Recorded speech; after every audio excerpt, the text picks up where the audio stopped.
Go on. Oh, it come up as we're live now across the Yes. screen. Well, good afternoon, everybody. Welcome to the pre-New Year's Eve stream with Grumpy Old Git in the corner and the lovely Mrs. W in the background there. And sound check is good. Sound check is good, and I've got a loop. Oh no, I've muted up there. That's all good. Well, how are we all coming into another year? Do you think it's going to be any better? Not me. So, did you all have a good Christmas? Well, all six of you that are in there at the moment. Two more now, 8. 9. 9. 9. 9. 10. Double figures. Double figures. What you got? Sorry, getting today. Yeah, we had not quite a quiet one, but quiet enough. Just with the family round. Plenty of food, obviously. Plenty of booze for those that drink. But to be honest, nobody here really drunk a lot. It was just more about having a bit of fun. Doing the quiz. I remember going live on a VC or something. I think it might have been the Rev. But yeah, quite a quiet one. But we've got new things coming in next year. I'm not going to keep on about doom and gloom today because it is a catch up for basically New Year's Eve. Simply because I know from experience that Sunday night the internet's going to be absolutely rammed. Michael, Lee, Stuart, good afternoon, my friends. Thank you, Michael. Yeah, you got hacked. Oh, yeah, you said last week, didn't you? You were hacked, Lee. Yeah. Didn't quite understand, but obviously somebody was posting comments that he hadn't bought. So. Yeah, I mean, to be honest, I thought I was hacked yesterday, but it actually turns out this is a warning for any of those of you that are in Discord or use Discord. It's very, very glitchy at the moment. They put an alert out themselves about it. I actually got locked out of a VC. And the channel owner had to actually make me a moderator for a while so I could get back in. But it cleared itself after an hour or so. But there's glitches like that going on all over. And I dare say this weekend, especially with the new year coming in, there will be the same things happening on YouTube. You know, we've had glitches all year with them, with the shit that they're trying to pull, but we can expect a lot more of it. But yeah, things that are coming in next year. Well, there's a movement now, apparently, to bring sign language into the curriculum in schools. Now, yes, sign language is a very good idea for those that need it, but that I don't believe there is enough of a majority of deaf people in schools, especially children, to warrant the extra billions that this is going to cost to employ specialised teachers in all schools. Afternoon, Tony.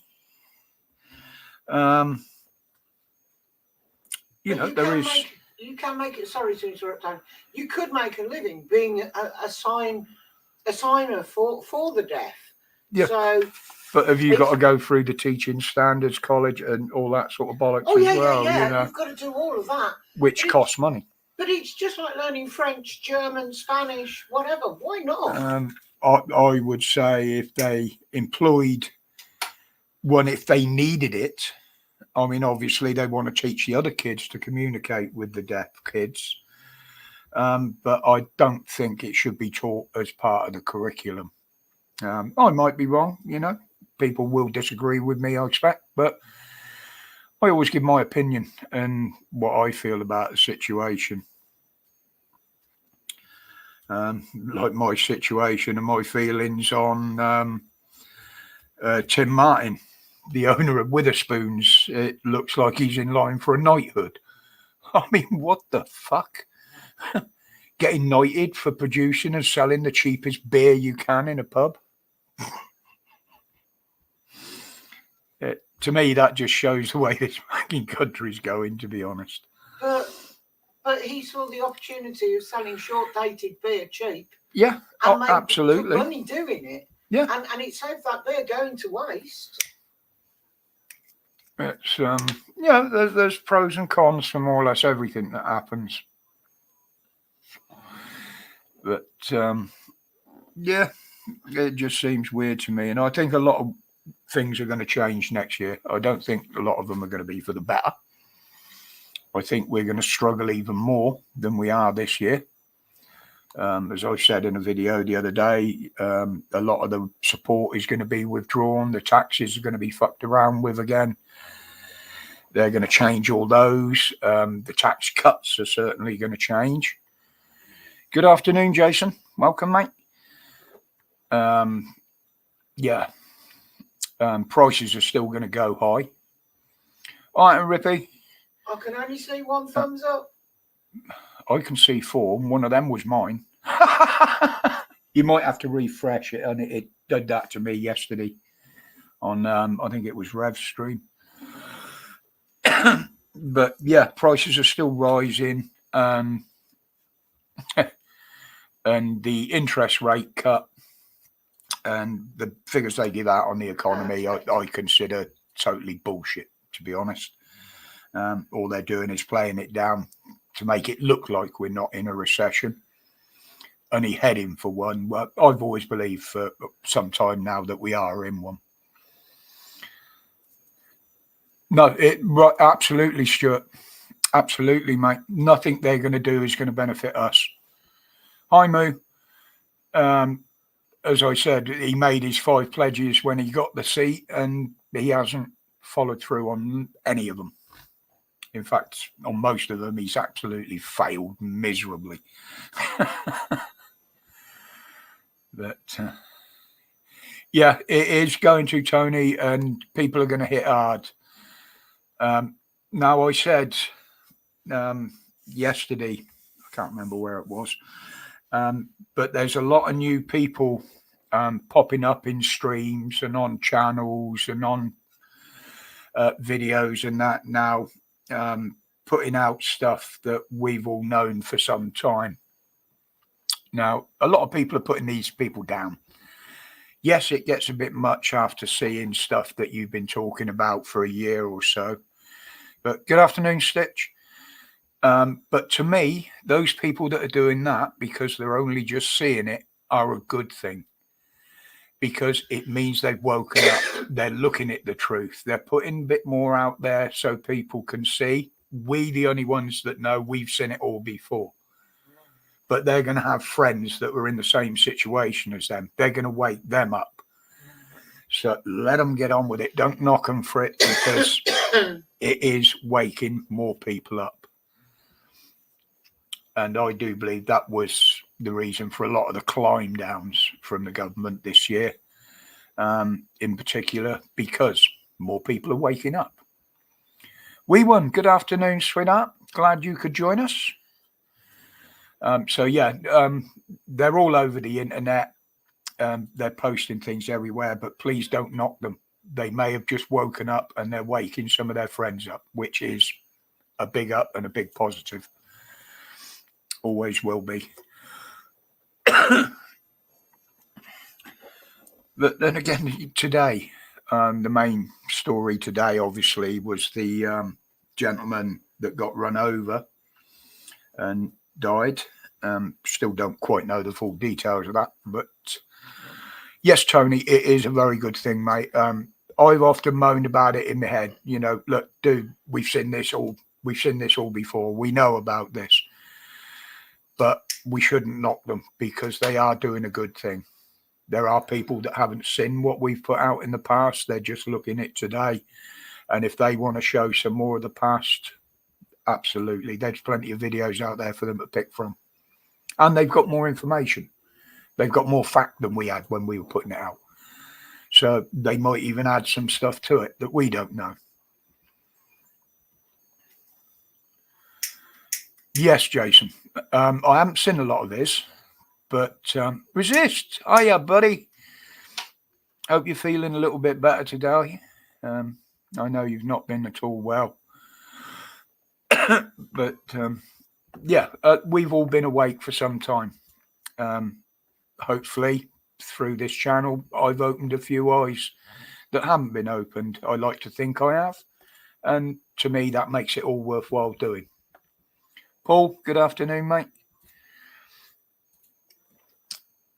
Yeah, and we've got to keep putting it out there because it's not going away.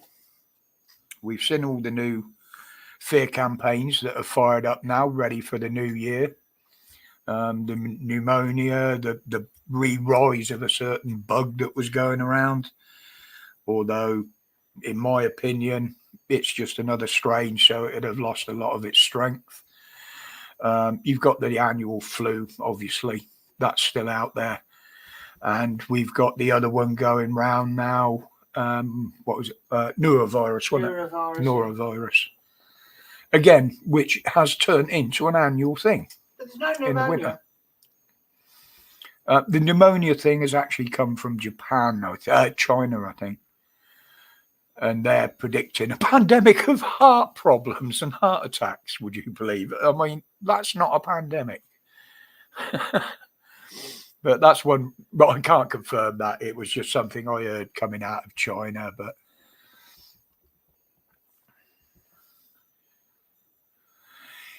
there's more and more getting pulled down, Stuart. You've only got to look what's happening out there. You know, people are disagreeing. I can't even get the right one now. Disagreeing, shall I say, with a lot that went on and is going on, unfortunately. Why does your name come up highlighted? I have no idea, Tony. What do you mean it's highlighted? It's not highlighted here. It will if somebody puts at and your name, because that means the comment is directed at you. But it's not showing up highlighted here.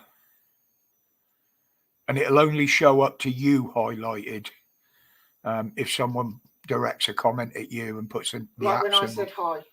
Yeah. Because you're special. Yes, we were. Absolutely. And I believe that's why they're putting it out there, to try and cover all that up. We know the reasons and the ins and outs of why it's happening. Unfortunately, we can't talk about it a lot openly. You can't talk about it at all on Discord. The Reverend Simon Sideways said lost his Discord several times through medical information that not but he's put out, that other people have talked about in there. And that's how far they're going now. They are censoring it all over. And it is mainly down to the new online safety bill. As I said, there's only about 20% of that is dedicated to protecting kids. The rest of it is to shut us lot up. I'll put that up there now, because that will save me forgetting later, as I do.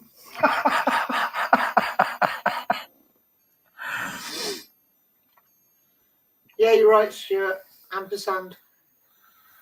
It's called ampersand. Oh no, is that the funnier and I'll Google it.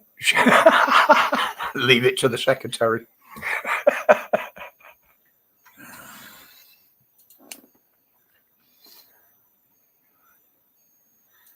But all right, Rob, you still dripping?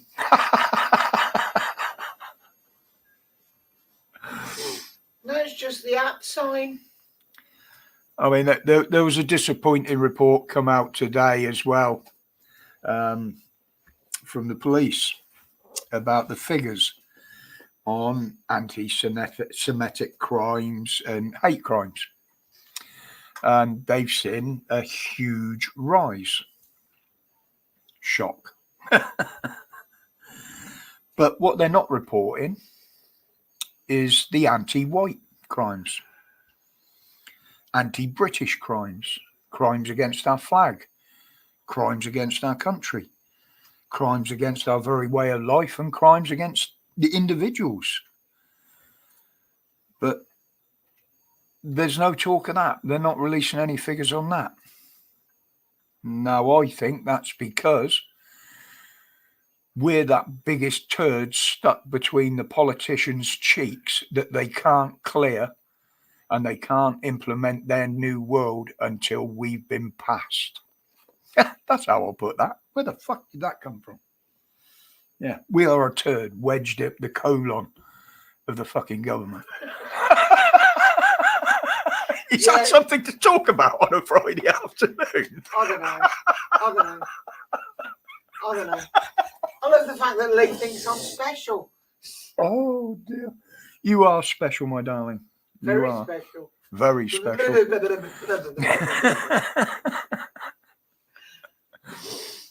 How did that one come out?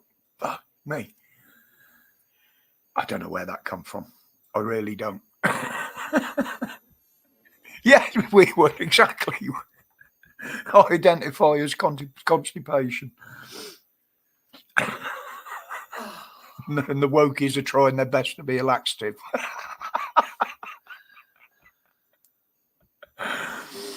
Oh, fucking hell. Just as well I don't drink, innit?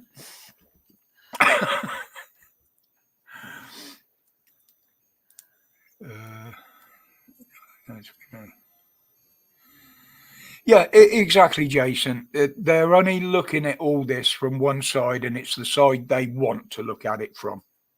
They're not looking at it from our side. When you see thousands waving a flag and shouting hate speech, and they go and arrest a few that are stood there against it, then that just absolutely shows which way this is going to go. It really does. And it does piss me off, the fact that a lot of those that are joining in these big protests at the moment are fucking white English people. Yes, some of them might have connections out there, but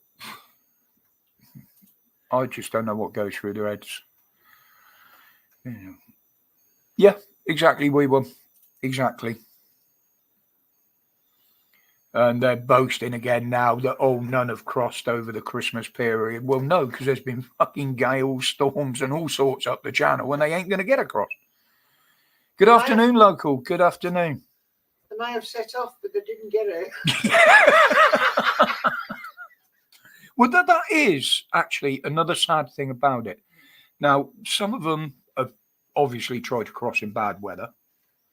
Now, how many have sneaked past the French, have got out there and just disappeared where nobody has seen them, you know? Those numbers will never be counted. Unless they turn up at the Isle of Wight. And no, they'd go straight past. They'd be off down. I know they would. Going home down the African coast. And we're off to Spain this year.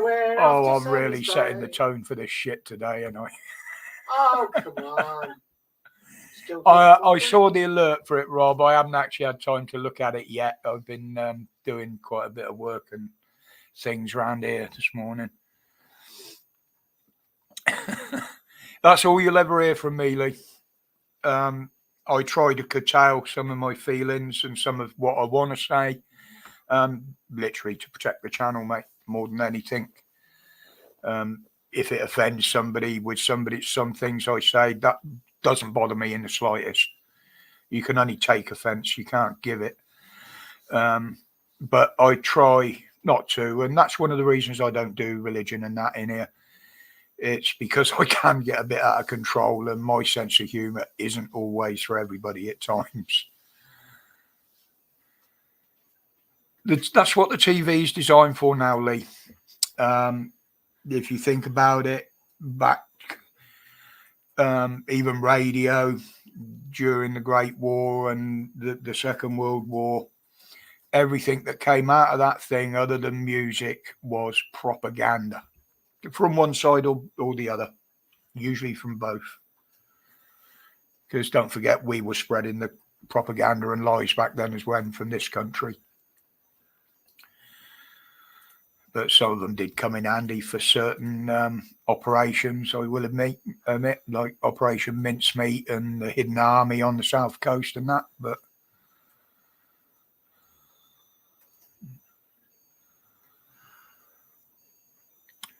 gay man dressed as a Muslim woman says he is a Muslim woman. No, you're not reading it wrong.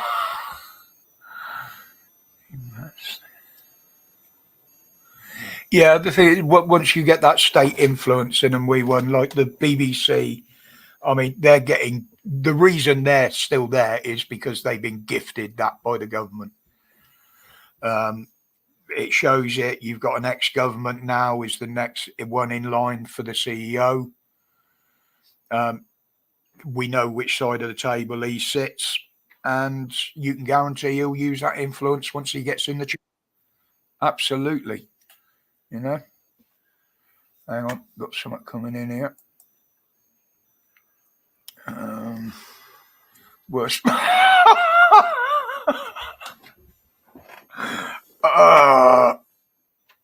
Thank you, police abusing powers. I don't think I could show that on here. What do you reckon? I'm just about to go in and have a look. I can't quite see it from here. I can imagine because I can read the writing. It's just the. Sorry, guys. I just got to answer this. I won't take a minute.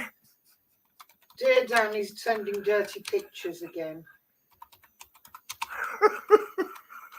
He does this quite regularly. Lets us know he's still alive. Oh, you'll be surprised what me and Dan send each other in private. But that, I daren't put that on it. No. That is. You've seen it now, have you? No.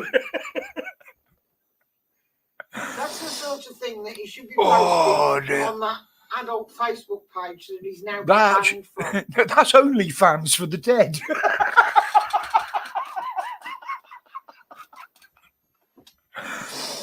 Oh, dear. Oh, I'm going dizzy now. I'm laughing. Oh, I'm using up all my oxygen too quick. No, resist. It's worse than that. Oh my lord. That's what I was just typing. Dude, I'm on the live. I've just lost the plot seeing that. Oh my lord. Did you see Resist's comment? Which one? Apparently, I have power over you. Yes, she does. Absolutely, mate. There you go. Tell Roger to do a midweek live night time. Good evening, Daniel. Thanks for that on Discord. I can't put that up on here as much as I'd like to. Hello, gorgeous. Only fans for the departed, is it? Come alive. Oh, fucking hell. But yeah, Resist. She does have absolute power, to be honest. All my benefits, my sick benefit and everything goes into a bank account because it's a joint claim, and all the bills and that have always been paid from her account. So I don't see any reason to change that. She has access to all my computers because she's the only one that can remember the fucking passwords. And no matter what I do, I'd never be able to block her out because she knows her way around everything. But he only has to ask, and I buy it. Yeah. And he only has to say, and he gets his spending limit. Afternoon, Steve. I do look after him. Yep. I get my backy bought for me. If I need any cash for anything, she just puts it across in my bank or gives me the cash. But she does, in a way, have a lot of control over my life, and I like that. it means with the way my head is at the moment, there's obviously things that I do forget. And she's always been that level-headed, well, almost level-headed person that's sat behind me. I had to organise my own life. It's no different now you're in it. It's just like having another kid. Yeah. Get Just your bigger, pocket money. bigger and uglier. Yeah. Throw him a bone and shut him up now and again. Still got to do the chores. Yeah, someone to whip and do the washing up, isn't it? Stepper, good afternoon, mate. Boyley's joined us as well. Yeah, I did see Steve. I did say good afternoon in I there. didn't notice, sorry. Yeah, that is. I need to click off that. I might get away with putting it on Facebook, but I definitely wouldn't get away with posting that.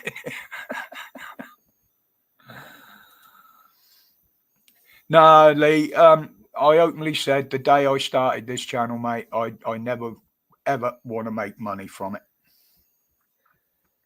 Never. That was not the intention, and it never has been. Rob, can I just confirm that was you I added as a friend the other day Good afternoon, Princess Angela. on Facebook? Rob, I've been told I'm 43 going on 10. Well, yeah, because he got his Xbox. He's all right. Oh, you'll be surprised how many of the older generation game. It's just something I've never done. Good afternoon, iVox. Glad you could join us. Night of the Living Dead or something with Dave, and my thumb was never the same.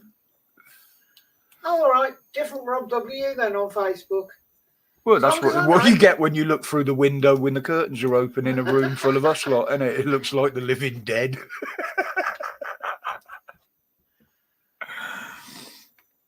Yeah, appreciate that, Lee. It's just something I've never said I want to do.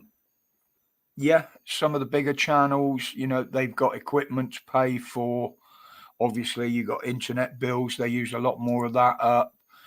And yeah, I understand that, and I do support one or two in that way. But to be honest, my little channel here doesn't need financial support. If it did, then I would certainly ask, but it doesn't. At the moment. At the moment. I have had donations of equipment, which is absolutely brilliant. And it has helped me progress because everything I've been given has always been better than what I've already had. But that's about as far as it goes. And I do pass my equipment on that I'm not using anymore on to other users as well. So I was going to say I pass on my junk, but that sounds like something from a porn movie to me. Christ, it's 4:30. It's nowhere near the watershed yet. But considering the budget you had to get started was less than 100 quid, you didn't, because we already had laptops and things. You didn't do badly getting up, going, filming. No. So it can be done on the cheap. You can do it just with a phone. Yeah. But if you're sat indoors and you want to edit properly and stuff like that, then yeah, it is easier on a computer. But as I've always said, that was my biggest hurdle, was learning how to use the damn thing.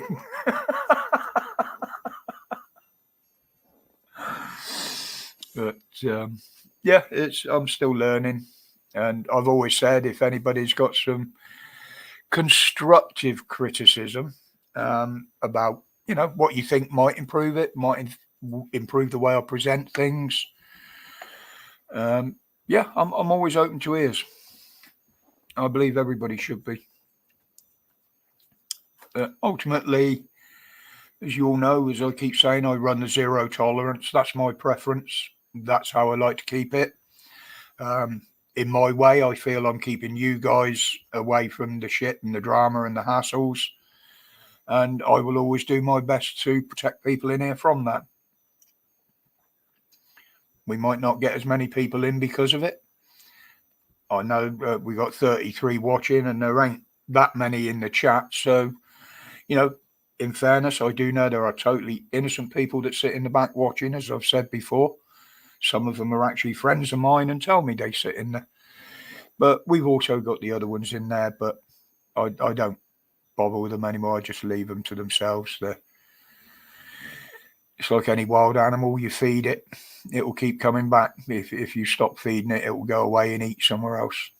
Is that what I have to do? Just stop feeding you? Yeah, but don't forget I can feed myself. Only if I buy the food in. Oh no, I could go out and find a few rabbits over the back there. Plenty of allotments to raid.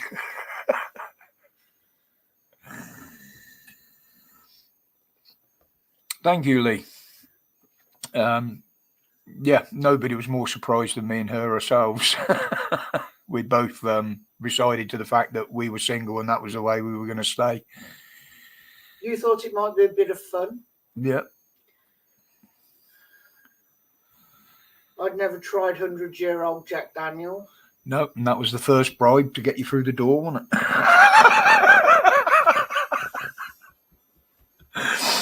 Oh dear. You did make I laugh though. Make I laugh, I did. He called me my little cheeky chappy, wasn't it?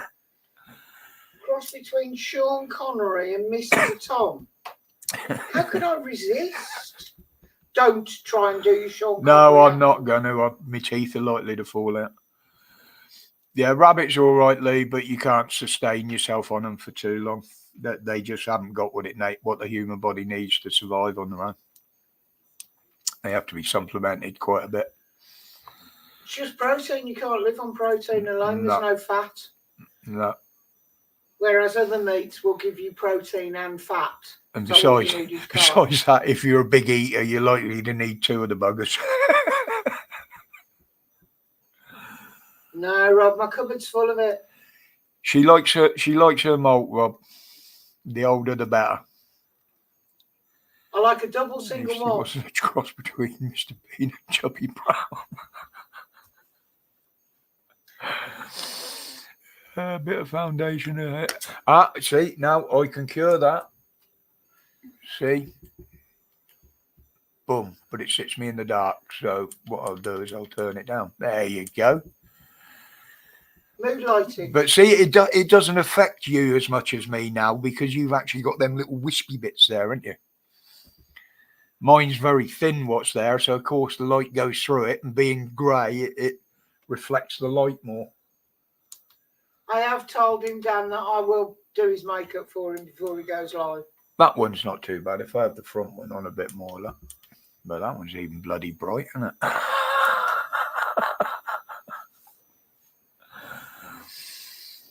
Yeah, pigeons are the same, Lee. Absolutely.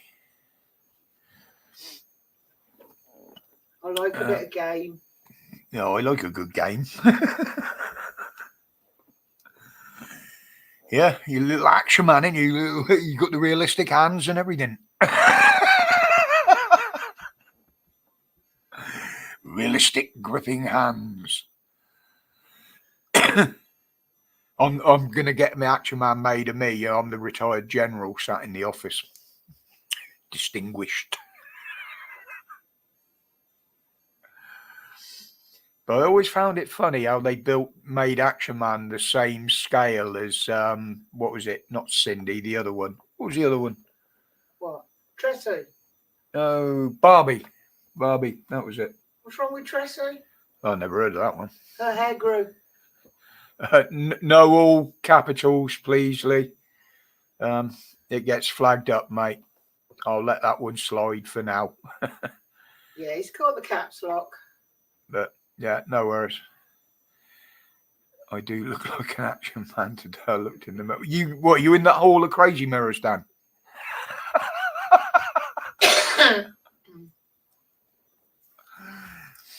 One tip is film yourself through a milk bottle. Eagle eyes, yeah, the little lever in the back of the head. I used to have loads of Action Man stuff. Unfortunately, most of them ended up as air rifle targets. A bit like my sisters, Cindy's and Barbie's, to be honest. If we'd have known back then, what things would be worth now, we would never have played with them. No. You used to go in and get a different Action Man outfit and set every bloody week with your money, and they're worth bloody hundreds and hundreds of pounds now. I hate to think about the cars that I destroyed on a banger track, what they're worth now.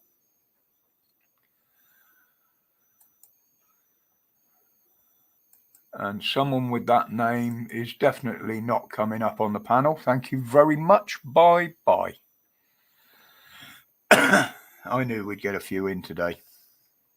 Absolute dickheads.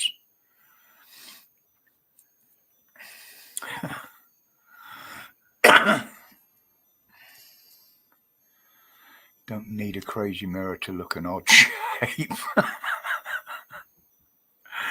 I try to avoid mirrors, but they're everywhere in the house. It brightens a room. The worst one is in the bathroom. It's a full wall mirror and it's about 6 inches away from the shitter. So you can sit there and watch yourself doing everything. Because it goes to the floor. It is nice you can watch yourself in the shower though. Yeah, but it is from Samuel, so it magnifies slightly. Yeah, well, that's an advantage in my case. Oh, no, it's an advantage for all men when they stand there and look at the reflection. Especially when that water turns to cold without you knowing it, and you're like, whoa. I was washing that. Where's it gone? Yeah, that's all right, Lee. It's the first time I've seen you do it, so I'm not going to give you a bollocking for that. The same rules apply to everybody. So. Yeah, same rules apply to everybody. In Dan's channel as well. One warning and then it's time out. But we're trying to keep it a bit more light mood today, this afternoon, this evening. What is it? 4:30. Don't know what quite. Pre-evening. Pre-evening. There you go. Pre-evening. Thank you, Sheldon Cooper. That's all right, mate. No worries, Lee. Still don't know what happened with you, Lee, because I didn't notice anything that was a problem. I didn't, to be honest. But there again, how many times have things gone wrong for me here and they don't show on there, and I've had to okay, I've got to shut down now. I've got to go and sort this shit out, Yeah. It's what? No. What I'm saying is, whoever it was didn't upset us, so what the hell he is has that? nothing to worry about. What the hell is that? No, it's. Yeah. Explain, Dan. It's the bathroom. Yeah, but look at where the tiles go. It's yes, I see. Mirror. Yeah. Lines on the mirror. That threw my brain for a minute then.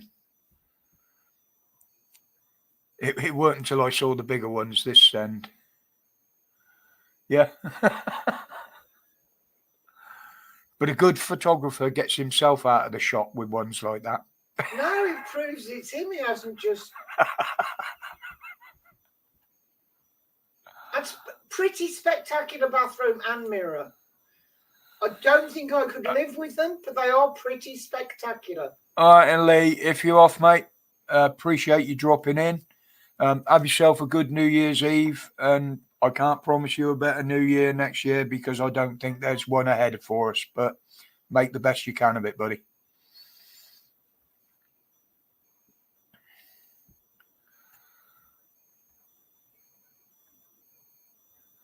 Who else is in here? We got 34 watching. Anyway, I want to hear how everybody else's Christmas went. Well, Rob's happy. He's playing Hogwarts. He's got his Xbox, yeah. He's wandering around Hogwarts, finding where all the moving staircases and things are, and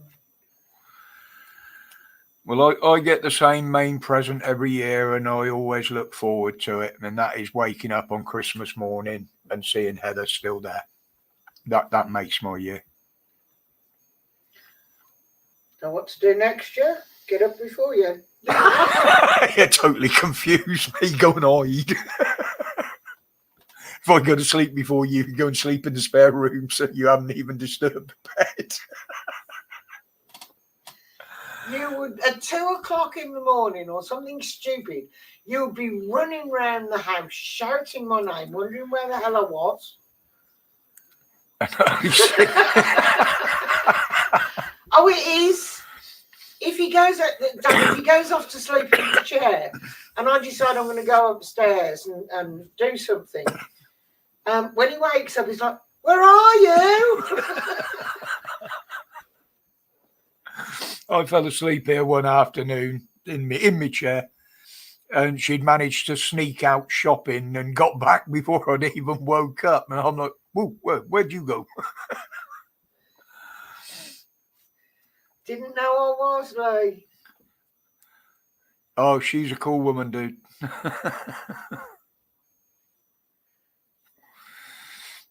She's the only one that's managed to put up with me. Why am I fighting evil goblins and evil wizards trying to steal my shinies? My precious. And now I haven't got a clue what shinies are. Dan, mate, we were older than you before we found each other. Yeah. Honestly. If you've waited that long, it means there's a better person out there for you, buddy. Don't worry about that. I decided I didn't want anybody else. I was quite happy on my own. And yeah, maybe the occasional bit of fun here and there down the line. But who would want me at my age? So I concentrated on my family, like you're doing now. And I put all thoughts of a relationship out of my mind. I was a singer in a band. I got a beautiful grandson who worshipped the ground I walked on. That was where my life was going. And then he turns up. And I can't get rid of him. Horrible little urchin. Told him I'm only keeping him for the sex. No, but we took a while to get to know each other, and it turned out that we liked a lot of the same things. We'd had a few bad experiences, I'll put it, in the past in relationships, so we could relate to each other on that side of things. And the fact that the family made me feel so welcome, I don't think I could have walked away if I'd have tried, even if I'd have wanted to, unless she asked me to, of course, and I would always do that in a relationship. But well, the last time she screamed it at me, but I did ignore that. But you wouldn't go anywhere if you couldn't take your shed. Yeah, I couldn't carry the shed and my tools. But no, it's not something I've ever thought I'd want to walk away from. And I certainly don't have any feelings like that. Not now. It's took a long time to find what I've got. And it is what I've always wanted. But Dan, you just got to bide your time, mate. It will happen at some point. Yeah. There's somebody out there for everybody. But 9 times out of 10, it happens when you're not looking. Yeah. It's when you're not looking for it, that's when it finds you. If you go out there looking for it, you try too hard, and that puts people off in my book. Unless you can agree before the end of the night, right, it's a bit of fun, there's nothing in it. You either want a portion or you don't, and we'll leave it there in the morning, you know. But I never felt that way with Heather. I'd have done friends with benefits. Yeah, but there again, I'd have carried on doing friends with benefits, wouldn't I? And that would never fit into a relationship. So, it will come, mate. Don't fret yourself over it. You've got a lot going on. You've got your move going on. That's going to help you meet people. It's going to help you socialise. You'll be around family. They've got groups of friends that you'll be introduced to eventually. And you'll, like I said to you, was it last night or this morning? You'll find your life will improve drastically once you move back down there, mate. Because I know how isolated you are. Friends on benefits, not with them. Yeah.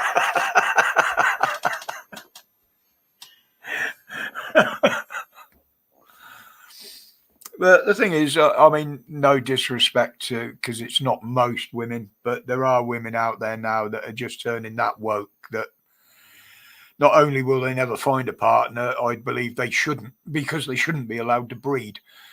But, and then they complain why nobody's interested in them. I mean, quite honestly, I've seen videos of women and older women as well.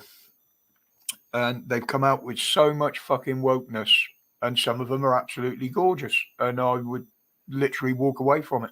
I would not entertain women like that. Yeah, exactly, Dan. And the ones that say, oh, women will survive quite happily without blokes. Yeah, good luck with that.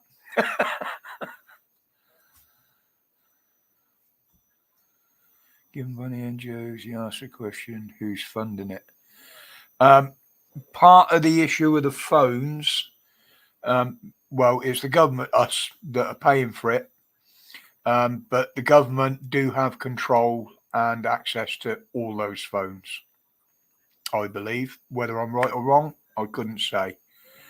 The reason they were given them when they came in is a lot of them were kicking the hell up that they were infringing on their human rights by taking their phones away. So they said, we'll get round it by, yes, we're going to take your phone, but we're going to give you a nice brand new one. And obviously, if they've had the phone for a while, they can find out a lot about that person through it. It will, of course, have track and trace on it. Yeah, that's the reason that they're given the phones. They are given far too much. I will admit, way too much. I mean, you know, when you think they get given more in support than our own people, and even our own people that are paid into this system that are paying for them, that's just wrong. All right, and Dan, give her our love, mate. Yeah, likewise, buddy. Yeah. You take care of yourself. I'll be in touch over the weekend, I expect, anyway. So it's a bit early, but happy New Year. Yeah.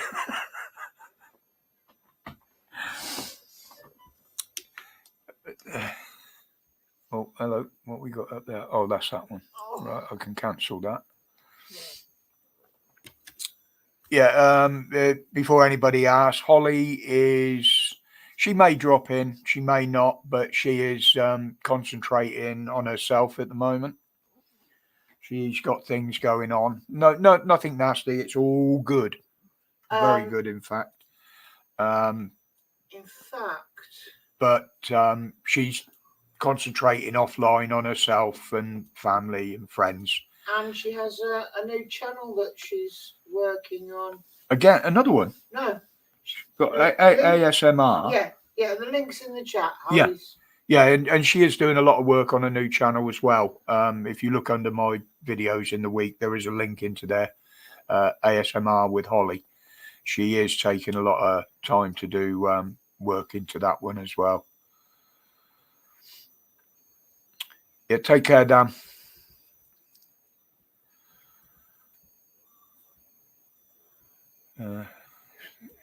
They're all saying a crumpet. Nothing after that. Gee. Yeah, we shall. Well, what are we on? 5 o'clock. Yeah, we'll keep going. We'll try and do it till 7 as I normally do, and that obviously gives the people that want to run a stream in the evenings clear decks to go on it. Back in the day, GTHU worked on a box. Yeah, it was based at the what do they call them? The terminals. Exchange is the word I'm looking for. Originally, it was designed to just look into and monitor phone calls from people they knew. But then once everything kicked off with social media and the internet, it's easier for them to tap in a lot of things. And of course, you've got computers and AI now where they don't even have to watch. The AI and the bots will pick up trigger names, trigger words, trigger phrases. And I believe they've even got one now that can be triggered by a voice. It's got voice recognition at the upper levels of the espionage, shall I call it? Because that's what it is. It's espionage on our private lives. They can monitor a lot more. And the government openly admit they have got a section which dedicates themselves to this. Everybody says the 77th, but absolutely GCHQ were the first ones. And once the government got involved, buzzwords, Stuart, there are so many platforms, well, all of them use it now. And they do actually pick sound up from your microphones and everything, even when you're not using them. Now, we did experiment with this. I had Facebook open. I didn't have any streams open, but my microphone was turned on. And I specifically sat here and me and Heather talked for about 5 minutes, and I brought up subjects and things that I would never, ever talk about. Yet within 10 minutes, those things started appearing in my feed on Facebook. And YouTube. And YouTube in my feeds. So if anybody doesn't believe that's happening, absolutely it is.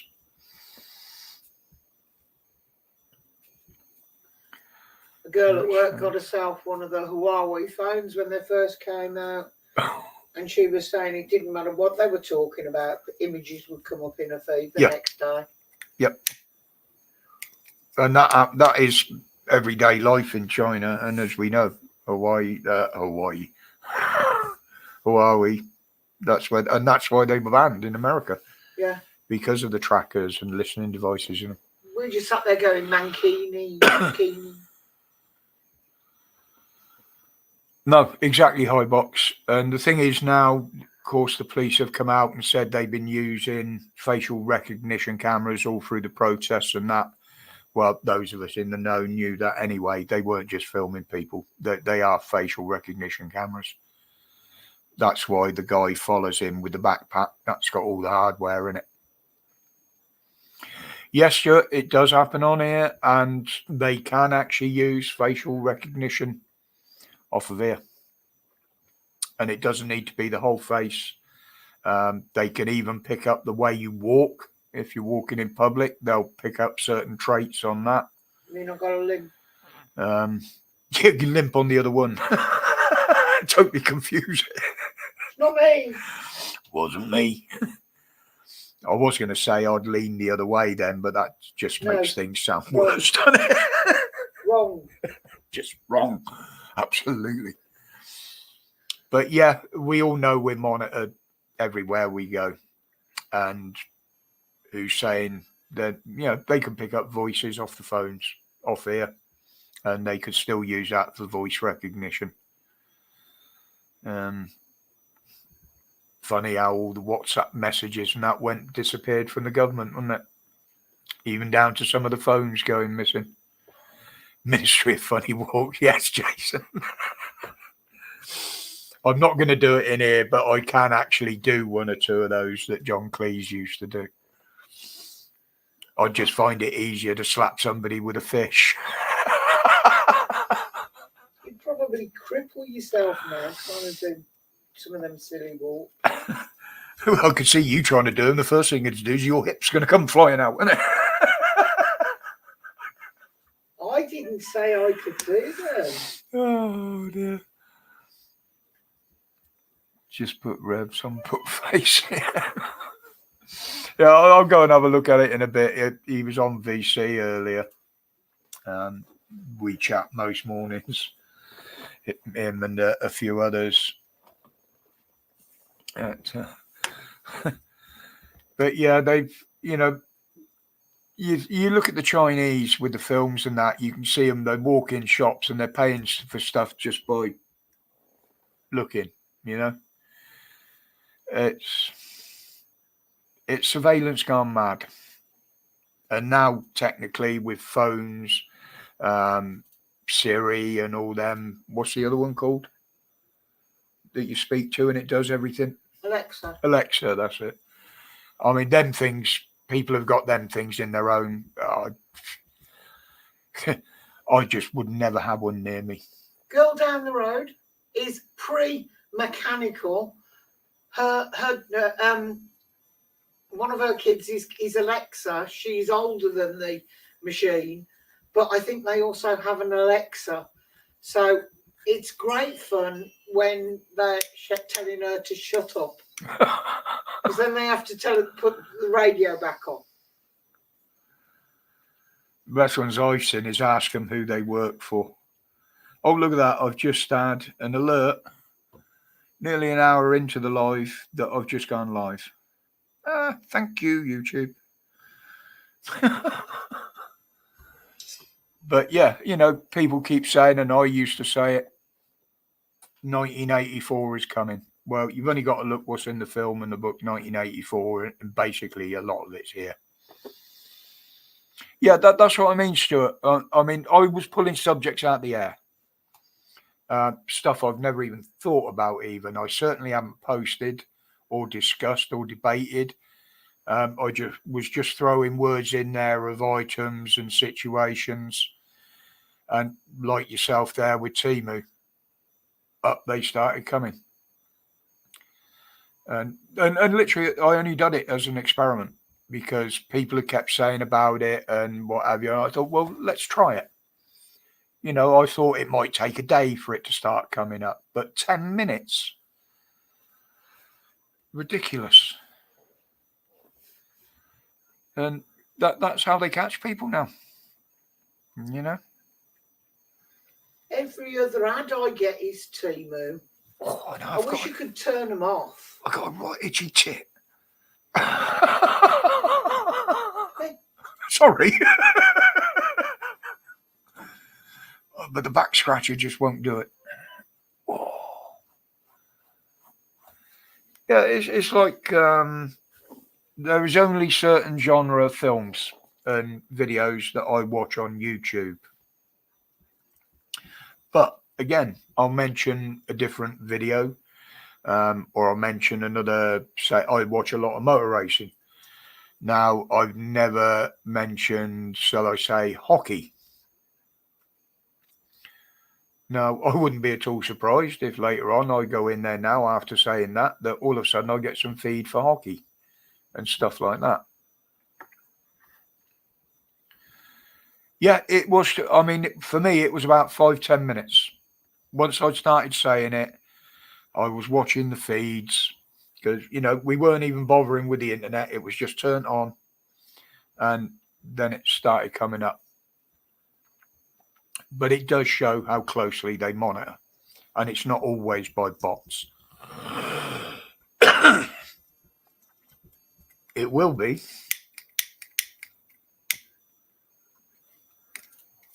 But I did like the meme on Facebook this morning. Two AI started talking to each other, and they couldn't agree, and they shut themselves down. And the pictures were one of Zuckerberg and the other one was Terminator. Yes, Lee, there's so much in that book. And believe me, the book does go into it a bit deeper, as you probably know if you've read it. But there's so much in there that is relevant to today. And I believe even down to the last large intercontinental war, I believe eventually that will happen as well. And it will get to the point where it already is in a way of saying, right, next week we're going to bomb that area or we're going to send a rocket into that area. And that's the way it used to be in the book. And if you look at what's happening today, we're not actually far off that in certain places around the world. It is, Stuart. It's a very scary book. It didn't scare me as much when I first read it.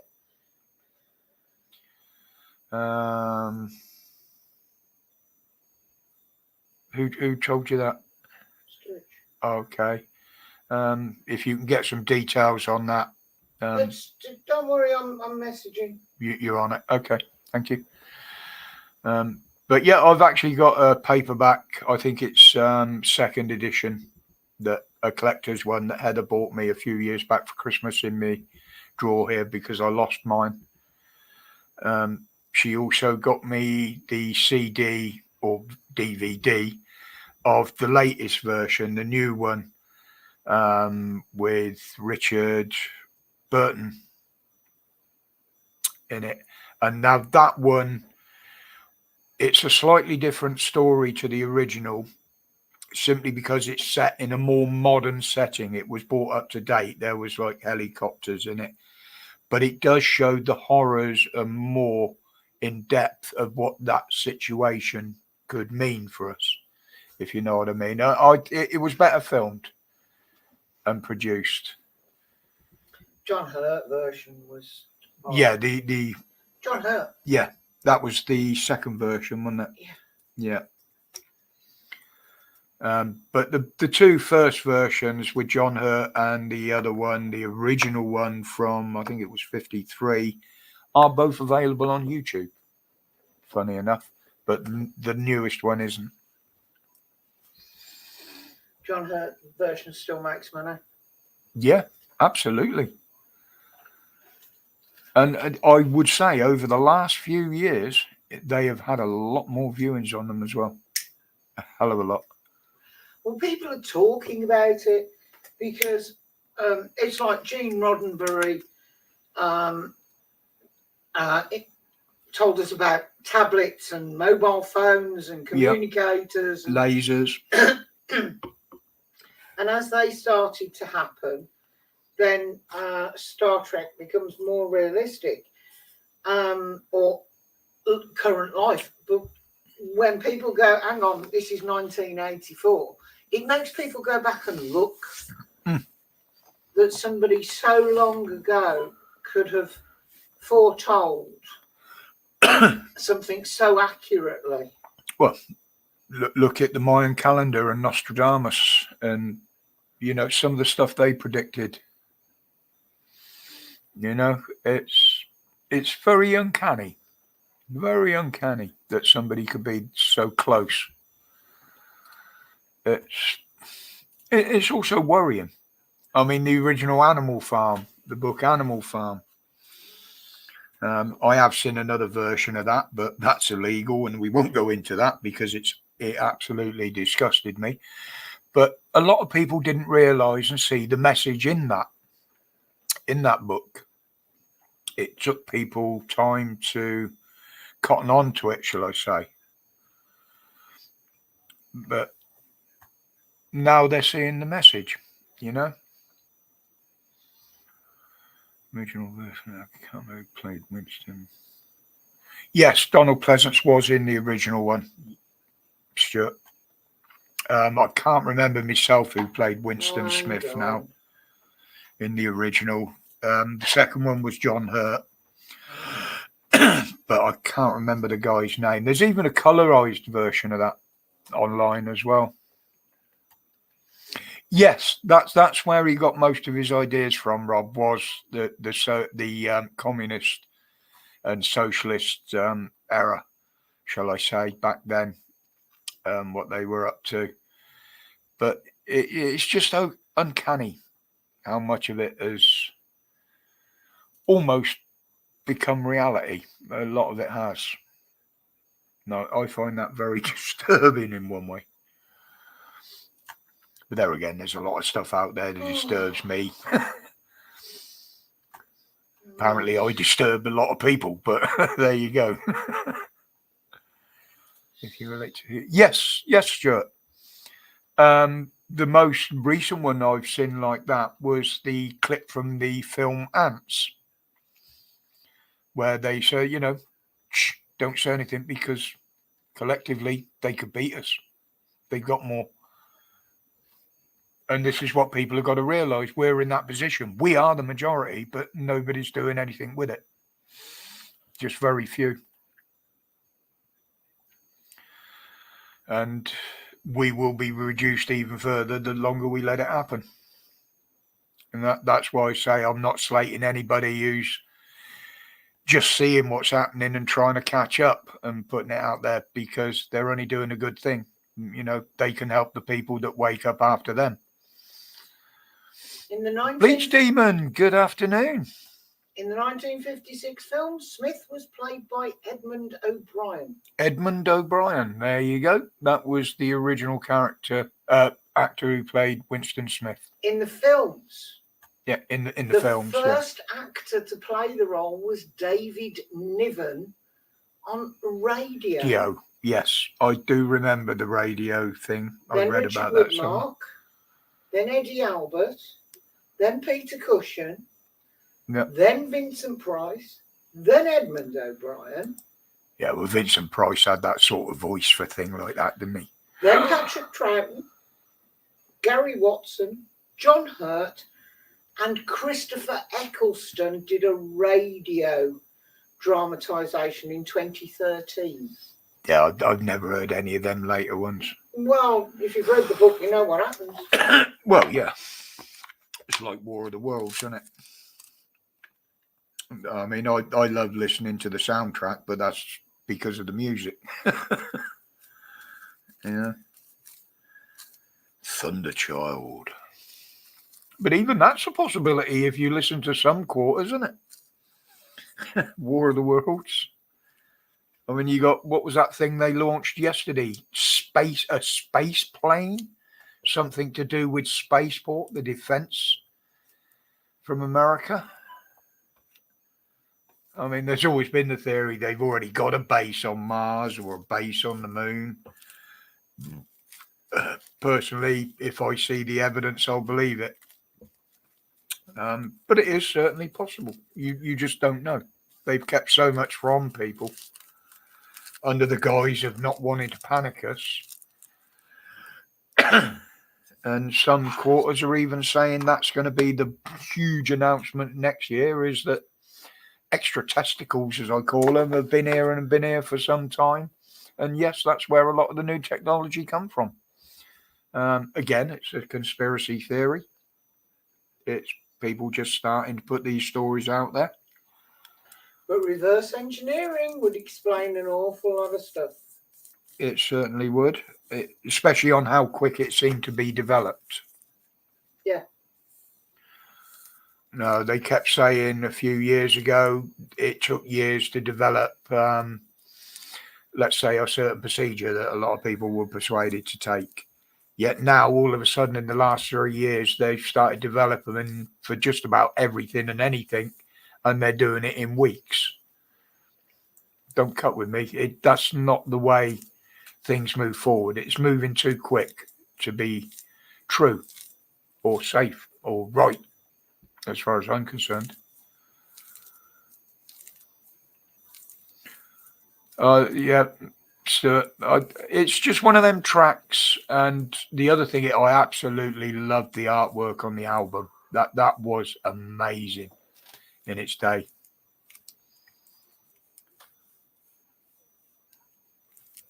Was it Descent of the SR-74, which was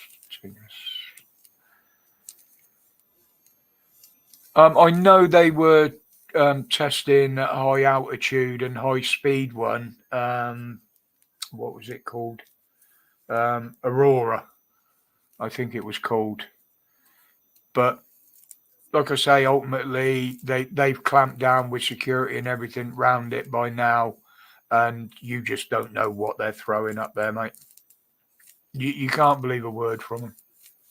I actually had it on vinyl, Stuart. And me. And the other one, funny enough, which was quite a good one for the artwork, was $1 Billion Baby by Alice Cooper, the album, because inside it had a fold-out $1 billion note. That was quite a collector's item. Always remember that one, because was it around then the BBC banned one of his records. Only Women Bleed.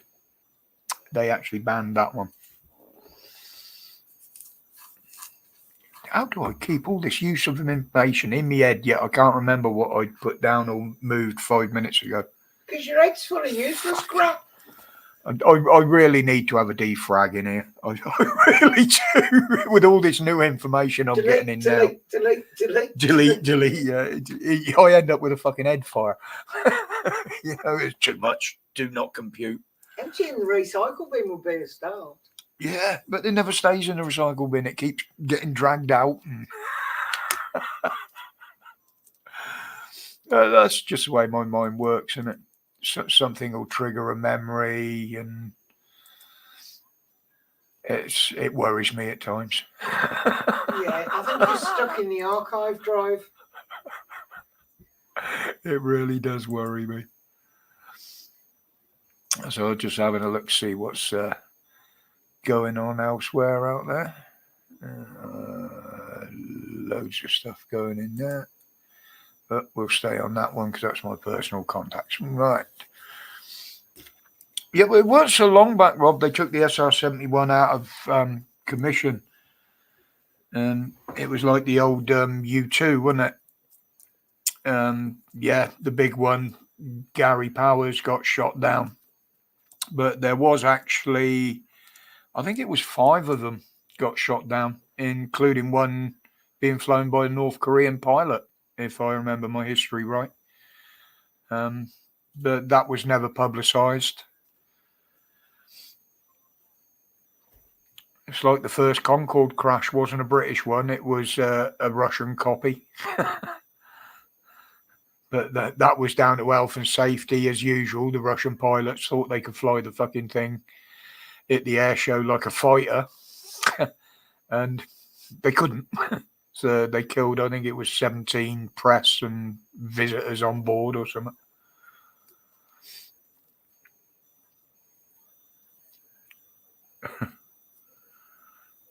Yeah, I learnt a lot from history, and unfortunately for you lot, I retained the memories. But I wish kids nowadays were taught the same as we were back then. And, a lot of what I know happened through my lifetime, so it gets ingrained. It's not just something you've taught, it's something you've actually learnt for yourself as you go through life. But the way we were educated back then, to me, is 100% better than what they get now. Phil, good afternoon, mate. Hope you're well. Yes, they do still use the U2, Rob. They used it in the Gulf, and they're certainly using it everywhere else. But the Russians do have stuff to detect it now. And if they wanted to, I believe they do have the equipment to shoot them down, especially with these new hypersonic surface-to-air missiles and shit. But yeah, going back to education, I mean, if teachers treated kids today like we used to get treated back then, they would be complaining all over the place. Because, you see videos and pictures of them sat there in the classroom, heads buried in a phone, earplugs in, listening to music. Now, if you can imagine a teacher turning around and throwing a chalkboard rubber at one of them today and hitting them with it. Good evening, Missy. Welcome, my darling. There would be hell up. The teacher would probably be arrested for assault. But believe me, when one of them hit you, you sat up and you paid attention to what the teacher was saying, because they fucking hurt. And they wanted them to hurt. But we weren't the wimps that people are now. We took it. It was part of education. It was part of the learning. Do you believe the Americans went to the moon? Or now that, Jason, I've seen so many documentaries and so many different evidence on, so much different evidence on it. There's a lot of evidence from both sides. there are anomalies. There are things that were missing. A lot of what people said were fakes have been proved. It can happen on the moon. Not saying it did, or the photos were taken there, but it's been proved, like the waving flag and the footprints.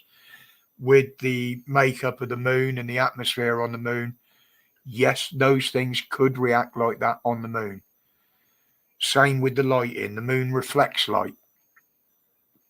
That's why sometimes the lighting looks good. One thing I don't believe, and I believe they've always been doctored, are the photos of the Earth from the moon. Because if you look at pictures that were taken by satellites and stuff like that, the Earth looks grey and white. It doesn't look blue and white like it does in their pictures. So I believe those have been doctored. Just colour-wise, they've been changed. But other things, like people were saying the moon buggy didn't fit inside the moon lander. Well, it wasn't. It was actually strapped on the outside, most of it. Why can't you see the stuff they've left behind with a good telescope? Well, believe me, you would need one hell of a telescope to see anything they left behind. They use the evidence of the lasers being bounced off the moon as absolute fact that they've been there. Right or wrong, but an unmanned spacecraft could land with a laser on, as long as they know where it is. That could be done. So I'm not one way or the other on it. I would like to think they did. And I would like to think that the reason they haven't gone back was because if they did, they found it would to be fucking dangerous. And I don't mean through moon bases. They did report seeing anomalies, things that they thought they saw on the moon. Well, to be honest, in them situations, my brain would probably be imagining I've seen something move or something like that. The Mars landers, I mean, we've seen the helicopter flying around. We've seen the footage from that on Mars. But nobody seems to be calling that fake at the moment. But to me, getting to these planets and the way they're doing it is the beginning of the end for that planet. If you think about it, everything they're sending to these planets at the moment, by the time humankind ever gets there, if they do, we've already trashed the place. We've thrown rubbish there. We've left stuff laying around. You know, already polluting the planet that we've never been to. Yeah, a lot of people say that, Jason, and that's why I say I mean, even some of the astronauts themselves have come out and said a lot of it is bull. But to me, with the way my mind works, and especially the way it works now, there is too much evidence for me to go through to say, and I'm no expert. You know, they say experts have looked into the photography. A lot of it's been explained. But it's one of them things we just ain't going to know, I think, unless something drastically changed. Lockheed Martin has been able to get to the moon in 3 hours using a scramjet. You know, I mean, it's obvious transportation. It's obvious that there's going to be research looking into that. Oh, hang on a minute. Let me just remove that because where are we? I forgot I'd left that going, to be honest. I usually only leave it on for a little while for people to see. Any newcomers dropping in? Any are in the watching in the background there? We've got nearly 40 watching. By all means, join in the chat if you want. I do run zero tolerance, and likewise on the StreamYard with the link above. Unless I know you, I'm not going to let you straight up. And certainly if you come up with a name like someone did earlier on, you won't even get even considered. You'll be out of there straight away. So I'm bland. And I've got a pretty good idea who it is anyway. But less about that because, as I say, just feeding them attracts them. Yeah. And I can't be bothered with them, so I don't know why they can be bothered with me. But yeah, Rob, Lockheed Martin have their fingers in everything. They were even involved in our census a couple of years back. This one before the last one, where they supplied all the computers to store all the data. They promised us that the data would be deleted. Well, obviously, Lockheed Martin, funded by the CIA, that information was never ever going to be deleted. Never, not in a million years. And that is the reason I gave when I absolutely refused to sign it in, other than with my name, date of birth, and my address. That was all they were entitled to at the time. So that's all I gave them, basically. Run out of charge halfway. Now, if you think about it, Moo, there are some people that say that spaceships do recharge from the electricity coming from the moon and in the atmosphere and things like that, even from the magnetic field on our own planet. So don't discount it. Hey, at least they could use solar power. Yeah. They're fucked if they use 240 volt, though, aren't they? They'll only get it in this country. Thank you, Lee. Yeah. But yeah, over the years, we've heard all sorts of different programs and shit like that. And it's, again, there's evidence for, there's evidence against. A lot of the evidence for has been debunked, not all of it. So that possibility still lays there. And I do believe that there is another life form out there. It's somewhere in the universe or beyond even. I think we'd be very, very conceited if we thought other. With the amount of planets that could evolve exactly the same as this one. Although, agreed, the life forms might be different to us. They might be different. They might communicate different. They might breathe different. They might even feed different.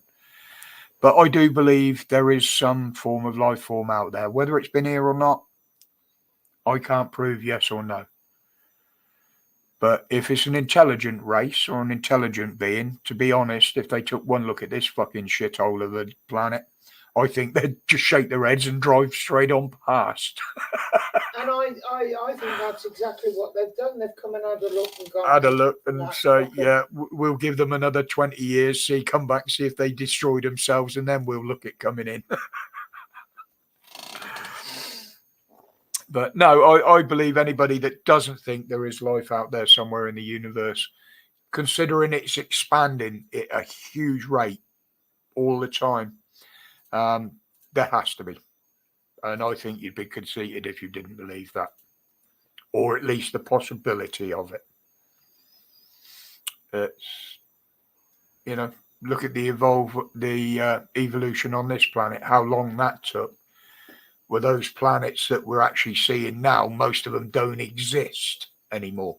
All we're seeing is the light from the past. So if there is one out there that is still supporting life, it has got to be one closer to home. Science tells us that. But again, everything that far out, they're only surmising. It's only a best guess backed up with pictures and maybe radio data and stuff like that. And again, they're the only ones that can interpret that data. Most of it we can't. So we have to rely on what information they tell us. Exactly, Bob. We could be the aliens. And to be honest, if an alien lands here, they're going to class us as aliens. Alien intervention means they are the missing link. Well, they accused me of being that for a long time, but I just miss him.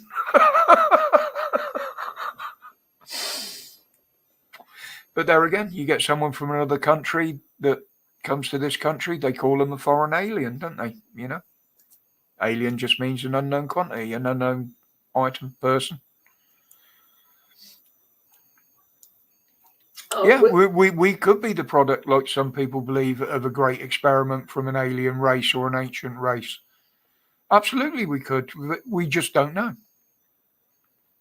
I love the theory about some of the ancient gods, like the Egyptians and Osiris and all of those, where they were pictured with an animal head, and the thought that actually that is what they looked like. They were aliens. They were human-like, but not human. And I don't know how you're doing it, Lee. The odd one or two might be a mistake, but not all of them like that. So, yes, Tony, that is the issue. Again, you got the theories of bending space so you can travel to another point in time or space instantly and stuff like that. But again, these are only theories. They are theories. They can't be proven, although some think they can. But people are going to get paid thousands and thousands just to keep trying to explain it. This is why I don't get into it with flat earthers and people like that. I don't believe the earth is flat. That's my opinion. I'm entitled to it. They believe it's flat. That's their opinion. They're entitled to it. You know, I don't go out and try and prove anything because it's pointless. Both sides are set in their way, and there will always be debunking evidence of anything on both sides of any argument. And one like that is one you're going to never win, unfortunately. Put the cops lock on your phone. Now, I do watch a lot of these documentaries on, in particular, Blaze, Ancient Aliens, and you think going back to even the Mayan civilization and people like that, and as Heather rightly said, the Egyptians, there are depictions of figures that look like what we would consider an alien now. They just don't look human. People have used the excuse, well, maybe they couldn't, depict a human face back then. Well, the fact that they've got other carvings of human faces that proportion right, they look like human faces, debunks that part of it straight away. The Egyptians wearing masks. They've got carvings of stuff like that where they equate to a human wearing a mask to look like someone who's there, alien race, whatever. But I do believe some of the technologies and some of the things they built back then would have been impossible with the knowledge they had. Maybe not so much the Egyptians, but civilizations way before that, how they made things so accurate, like what appears to be laser cuts on some such stones. I've been a builder and I know you can never get a perfect stone joint. It doesn't happen unless you use a mechanical device. Yet some of those look like they have been. And that's the sort of thing that interests me. You know, they keep saying they found these deformed skeletons that don't look human. Where you look at, was it the Chinese or the Japanese? The women that this tribe that bound their head, it totally deformed the skull. The Chinese bound foot does not feet binding, that was it, wasn't it? The Chinese bound foot does not look like a skeletal foot. Yeah. Like I say, the ones that bind their heads and their foreheads to elongate their heads. You can clearly see things like that on some of these depictions and carvings. The spacecraft coming across the sky, the fiery spacecraft that is depicted on a lot of them. Well, surely that could be an asteroid or a comet coming close, or even a meteor. You know, some of these things can be explained, but some can't. And that's why I've always been interested in that. As they say, it's the unknown. Sorry, guys, I'm not keeping up with the chat here. To be honest, my default position. Yes, Jason. In all sectors, military, scientific faculties, governments, they have all proven to have been liars in the past. And this is why I always say I believe in what I can see, what I can hear, what I can touch. If I haven't seen it happen, it hasn't happened.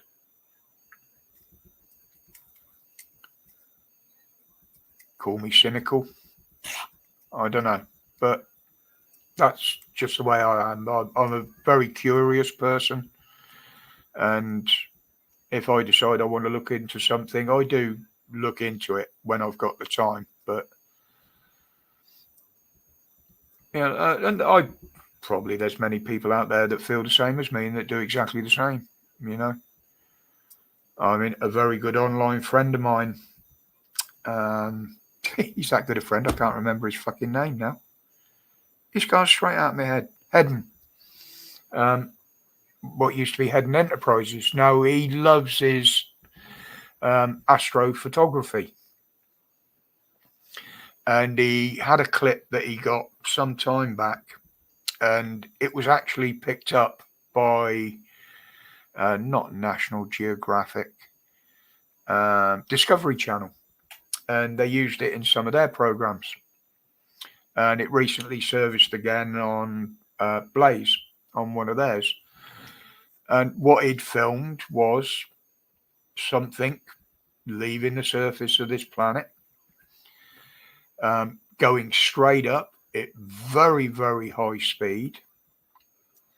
It looked like a rocket, but it wasn't, because it was traveling way too fast. It accelerated way too fast to have even been a rocket. And it couldn't be explained. And the people that investigated it said it couldn't be explained. And it's one of those that will remain unexplained. But the footage is there on his channel. But yeah, HE Enterprises or something. The link is in the description under my videos anyway. He does have some very good celestial footage. And that is one of the best ones that have made it out there. I've seen them come, I thought was a plane crash. There are great differences, mate. Anything coming through the atmosphere, or even leaving through the atmosphere, is going to leave a trace. Totally different to anything you'd ever see in a plane crash.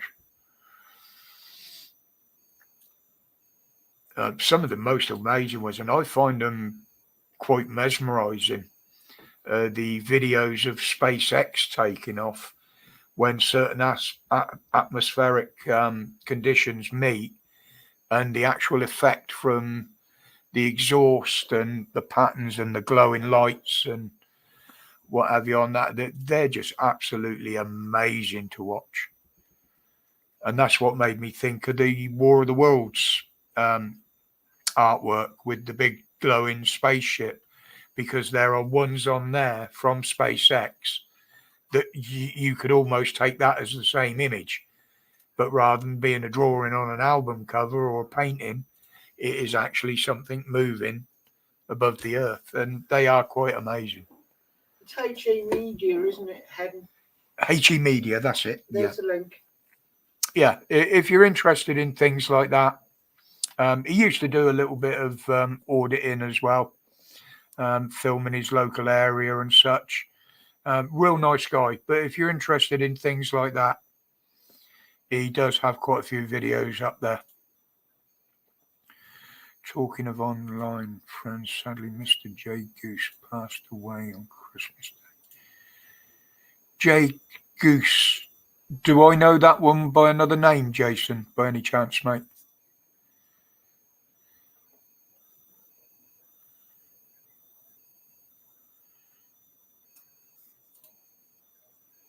Or is that a joke? Sadly, there was somebody lost just before Christmas. You all know Tina, that used to and still does drop in here and is a regular on Dan's as well. Unfortunately, she lost her mother. She knew it was coming, but if you ever see her in the chat or over on Dan's, just pass on a bit of love to her. It's not something that is nice to happen at any time, let alone a few days before Christmas. He was on Trace's channel. Oh, yeah, I think I know the one you mean, mate. But there's been a lot of it as well. Some of the veterans that used to be on those streams, sadly, they've gone. And even more sad was at least 2 of them took their own lives. They'd gone beyond help. They'd descended too far into it. And I believe they couldn't see the help that was there, although they did reach out, but unfortunately it got the better of them. And it's something that is happening. We talk about it, other people talk about it. Sadly, the government don't. And it is a ridiculous situation. I've always believed if you put your ass on the line for the country, the least they can do is look after that ass when it comes back, if it comes back at all. And they just neglect too many, to be honest. Yeah, absolute fact, Stepper. The American government, a similar sort of way, but the American public do more to support their veterans and look after their veterans. And unfortunately, there are people over there, same as here, that do persecute these people for being a veteran. And the worst type of disrespect from a personal point of view is these Walter Mitty characters. That to me is just disgusting. It was always my dream to join the army when I was at school. And I was disappointed when I couldn't, when I failed. And but I've never claimed to be served or anything. In fact, I always point out the fact that I never have. Good afternoon. So calling me boss. Is that because I know how to use the tech? I don't press the wrong buttons as often. How you doing, buddy? Good afternoon, Simon. You gonna pop up and say hi? Yeah, the link's up there if he wants to drop in. It's not an issue. But yeah, we see a lot of that, more so in America, but sadly it does happen over here as well. And what actually makes me sick is seeing them fucking politicians on Armistice Day standing there giving their thanks. That just eats my heart out. It's an absolute disgrace with that lot. Yeah, it is, Jason. Absolutely. When they're doing more for an invading army than they do for the ones that kept our shores safe from the last ones and still did over the years, I find that very disgusting.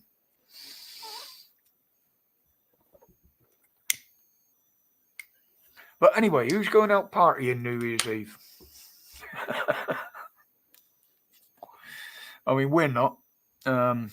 No doubt Heather will have a few glasses of malt inside her at some point through the evening.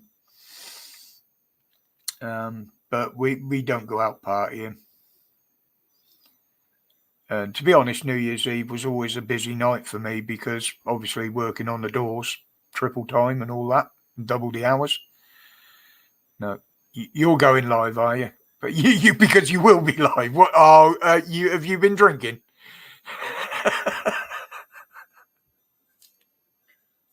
good. We've got somewhere to go then till we get to bed. No, you'll be live. Okay, yeah. Fair enough then, mate, because that's why I said everybody else will be doing one. I'll have a look who's about. So if you're up there, I'll drop in, mate, until we get to about 9:30 and go to bed. It depends how good a mood I'm in and how much fun I'm having to how long I stay in. I was going to say, Mister, I go to bed at 9 o'clock and then sit with Dan till 3 in the morning. Yeah. Well, I was in where was it? Oh, I was in Revs VC, wasn't it, on Discord, and everybody was chatting, and I just felt absolutely knackered, so I just dropped out and went to bed. Yeah, I don't drink stupper. Not anymore. Obviously, I'll have another can of the old Go Juice. That'll keep me awake longer, but then I'll stay up all bloody night, and that means I'll over-medicate. And oh, there he is. Look, hello, mate. Oh, I don't need to get you to wave hand or touch your ass or your nose or your balls. I'm happy to do it. It don't bother me. I know you would be. That's why I'm not going to ask you. Anyway, how is it? Oh, about that long and about that wide. Excellent. Must be very pleased. It still fits. What was it? You say long, loose, full of juice, slightly to the left, not the right. That was anyway. Yeah. Anyway, I'm lucky if I reach the seam in the middle, mate. As long as I can get it out and not piss myself, it's all I give a fuck about, and put it away without pissing myself again. That's usually the most ambition that we have nowadays. Well, so you was talking about America, weren't you? Yeah, we were earlier. Yeah. You know how bad men are at the moment. I've just had this little fact fired at me. You know, men are always the reason that the relationships break up. That's the way it was thrown about. It's not always the case, obviously. Yeah. Then apparently, what they call it, lesbian divorces rocketed. Yeah. Are you going to blame that then, girls? Whose fault's that one? Men. Yeah, obviously, yeah, interfering. I watched a video earlier. I can't remember for the life of me whether it was on Facebook or YouTube of a married couple, blokes, arguing at an airport over a dog. Mm-hmm. Oh, they were giving it fucks in front of the camera. They went mental at a disabled woman that was sat in a wheelchair with her own dog. Mm-hmm. But to see these two going, come here, I'm like, yeah, get on, keep on, guys. Yeah, a posh punch up. Well, I will honestly, I will hit you. Yeah. I will. I've got my handbag. I've got a brick in it. Yeah, you give me my stick. I'll get my butler to punch you. Yeah. No. Oh, it was hilarious. Keisha, good afternoon, sweetheart. Welcome this hair to the channel. And it's itching the fuck at me just there. You know, as you get older, you get these hairs that go, hi. And just as I come on, it's like, everywhere, mate. Yeah, fucking annoying. Fuck. Don't matter. I can have a shave and do all the rest of it. Still irritating, but there you are. So, go around, go up the nose. I had a grey one once. I pulled it. When I straightened it out, it was about as long as that. I was like, you can see the colour of this, man. Yeah, no, it was up there. This is not a conversation, but fuck it, why not? It's live. What was I going to say? Sadly, my trouser beard's the same colour as well. Sorry, people, bit too much information there. Just fucking give it in both barrels anyway.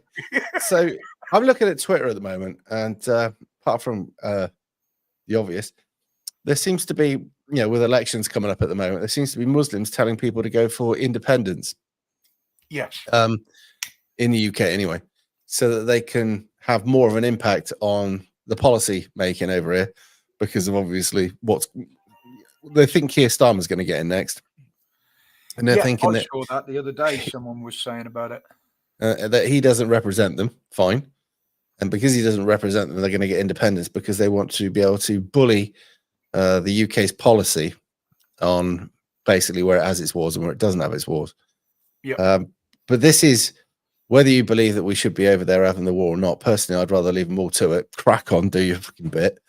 But we shouldn't have a bunch of people dictate to us our policy who are new to the reservation. That's just not my opinion, mate. And that's what I'm saying. And the bad thing is there's a lot of English people joining in and getting behind this and joining them. You know, they've got nothing to do with a certain religion. They've got nothing to do with that group. They just, oh, that's a good idea. There's more of them. Let's go and follow them. Well, it's the latest thing, isn't it? These are the same people that were putting up yellow and blue flags and shit. They just get on board whatever the latest thing is. Yeah. Whether it's right or wrong, it's just as long as everybody else is doing it, we'll do it. You get them little minority side groups, and they're the ones that go in, and they're the ones that cause the trouble. If you went back a few years ago, yeah, right, political people they are. But if you went back a few years ago when we were out on the streets protesting for this and that, whatever it was, usually something to do with a little bloke from Luton, you would get Labour's Hope Not Hate, which were literally like the Gestapo, and you get all these other little organisations which were affiliated with Labour, and you can liken them to the sort of people that used to hang around the more how do I put this legally? When you had like labor unions and stuff like that, these were the groups that would enforce on people what you had to do, otherwise you used to fall foul on. And Labour had their own group, and these people were bussed from here to there and given placards and told where to meet, and then also told what legal requirements, if you got arrested, who you had to call, what you couldn't say, what you could say, that kind of thing. And that's Labour for you, because Labour are the leadership of Labour now are that way anyway. But yeah, it's bad. And I'm looking at what I was going to say, the other part, which is the racial tension at the moment that's been built up on these social platforms, whether it be people of a certain colour battering the living daylights out of white people, whether it's white people now getting clued up to this and saying stuff that doesn't look very good. But you know, when you push people far enough, you're going to get it. But I see, which I've been saying is going to be coming a long time, like race wars. Yes, and it's actually being planned. Yeah, even Bulldog. Yeah, I mean they've pushed it and pushed it and pushed it, and unfortunately, I'll call us the white people, the honkies, as I like to call them. Crackers, honkies, yeah. Stand up and moan about it is when it only affects them directly as a person. A great example would be they won't join a group or stand behind a group that are fighting against it and fighting for what is right. Mm-hmm. They'll only react when it directly affects them personally, and they're the people that need to wake up a bit. The people in the cities, a lot of them who voted for this shit, that realise they've made a mistake, move to the country and still keep spouting that same shit. You look at how many were reported today that have left London and gone to the Isle of Wight. Fucking David Icke must be absolutely pissed right off, because that's his battleground, isn't it? Yeah. The thing is, they'll carry on. I mean, do you remember how many people buggered off to Cornwall back in the day? Got out of the cities and pissed off to Cornwall and then carried on with their woke bullshit. It was before all that started. When I moved down there, it was still a nice little wild country back then. But look how many are moving back. There is now a bigger percentage of houses losing money than there has been in the last 25 years. What they did, when they moved these immigrants into the cities, they then moved the troubled people from the cities down into Cornwall. Because I was pulling out of Truro at the time. Was Truro? Truro. Yeah. Hang on. No, it's Bodmin we were loading out of. And I go down there every day, and I started speaking to the people down there, and they said, you go into town now, yeah, there are foreigners in there, but there's just a lot of Liverpool and Manc accents. Yeah. And what happened, they brought the trouble element from there down to Bodmin to live. And they moved the immigrants up into the same area that these other people have come from. And yeah, it wasn't working very well, let's put it that way. Back in my day, if you walked through Newquay on a holiday season, you'd swear that the local accent is all right, lad. Well, we used to call Weston Birmingham-on-Sea, because in the summer, all you would hear is a Brummie accent going down the prom. They say the hardest thing to find in Newquay was a Cornishman. Yeah, fucking is. And it used to be the heroin capital of Cornwall, didn't it? It was absolutely rife for it. Yeah, most of the genuines that had left there now are the fishermen and their families. That's about it. There are one or two locals, but it's all in the summer. It's the Emmets. In the winter, it's the Coffin Dodgers on the Tinsel and Turkey missions. Mm-hmm. That is all Nuki is now. Yeah, when I went down there in '94, it was there. They were doing the Run to the Sun stuff, which is all the Beatles and I went down there in a Ford Capri to keep it traditional. I was amazed I got there actually, and yeah, it was all right then. But after that, it's changed. So I'll tell you what, I'll dig them out and I'll bring a couple of photos down with me next month. I went down on the first one. When did they have the first one?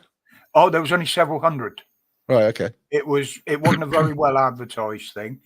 The second year, Hot Rod Magazine, Red Line, Custom Car, they picked up on it. And this was back in the day when it was custom cars. It wasn't a Beetle run. They were custom cars. Now, we stopped on the A30. Which roundabout was it? It wasn't the Chivy one. It was one quite a way further down. And literally the guys running at the front, because we all met up at the services on the way down. If you were in that area, you met at certain that we'd stop in and pick up the convoy. And we stopped at the roundabout for some reason. They decided they wanted to see how many cars were on there. And the police put a stop to that and moved us on. But I stood up the hill, probably half a mile from the roundabout, and I took pictures both way up the A30. And it is just rammed with like Ford Pops, these old Escorts jacked up. We had a bunch of guys used to buy a car from a scrapyard every year, a Yank. And they used to get halfway down, get to a services and cut the roof off. They braced it all up, you know, strength wise. Yeah. But they used to just cut the roof off.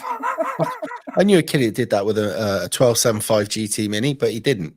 So he opened the door, stood in the fucking thing, and it was rotten anyway. Like, so that was when we were light, but he was going to drive it otherwise. Now, even with the doors shut, it would have popped open. I'd have thought, yeah, but it's like two subframes and a bendy bit.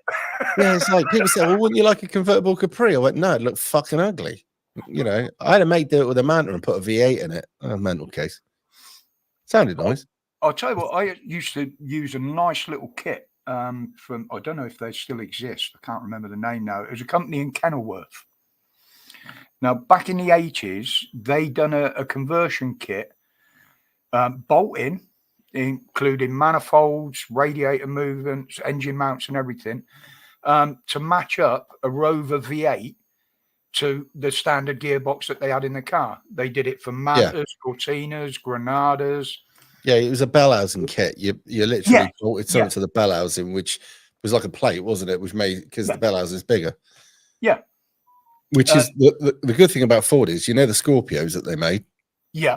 Well, that engine, which is 250 brake horsepower, will fit straight into a Capri on the old gearbox and bolt straight up. Yes. And then you can put turbos on it. The 2-litre gearbox, it won't fit on the 16. And the 2.8, it'll go on the 2.8. Yeah. The splines were different on the 16.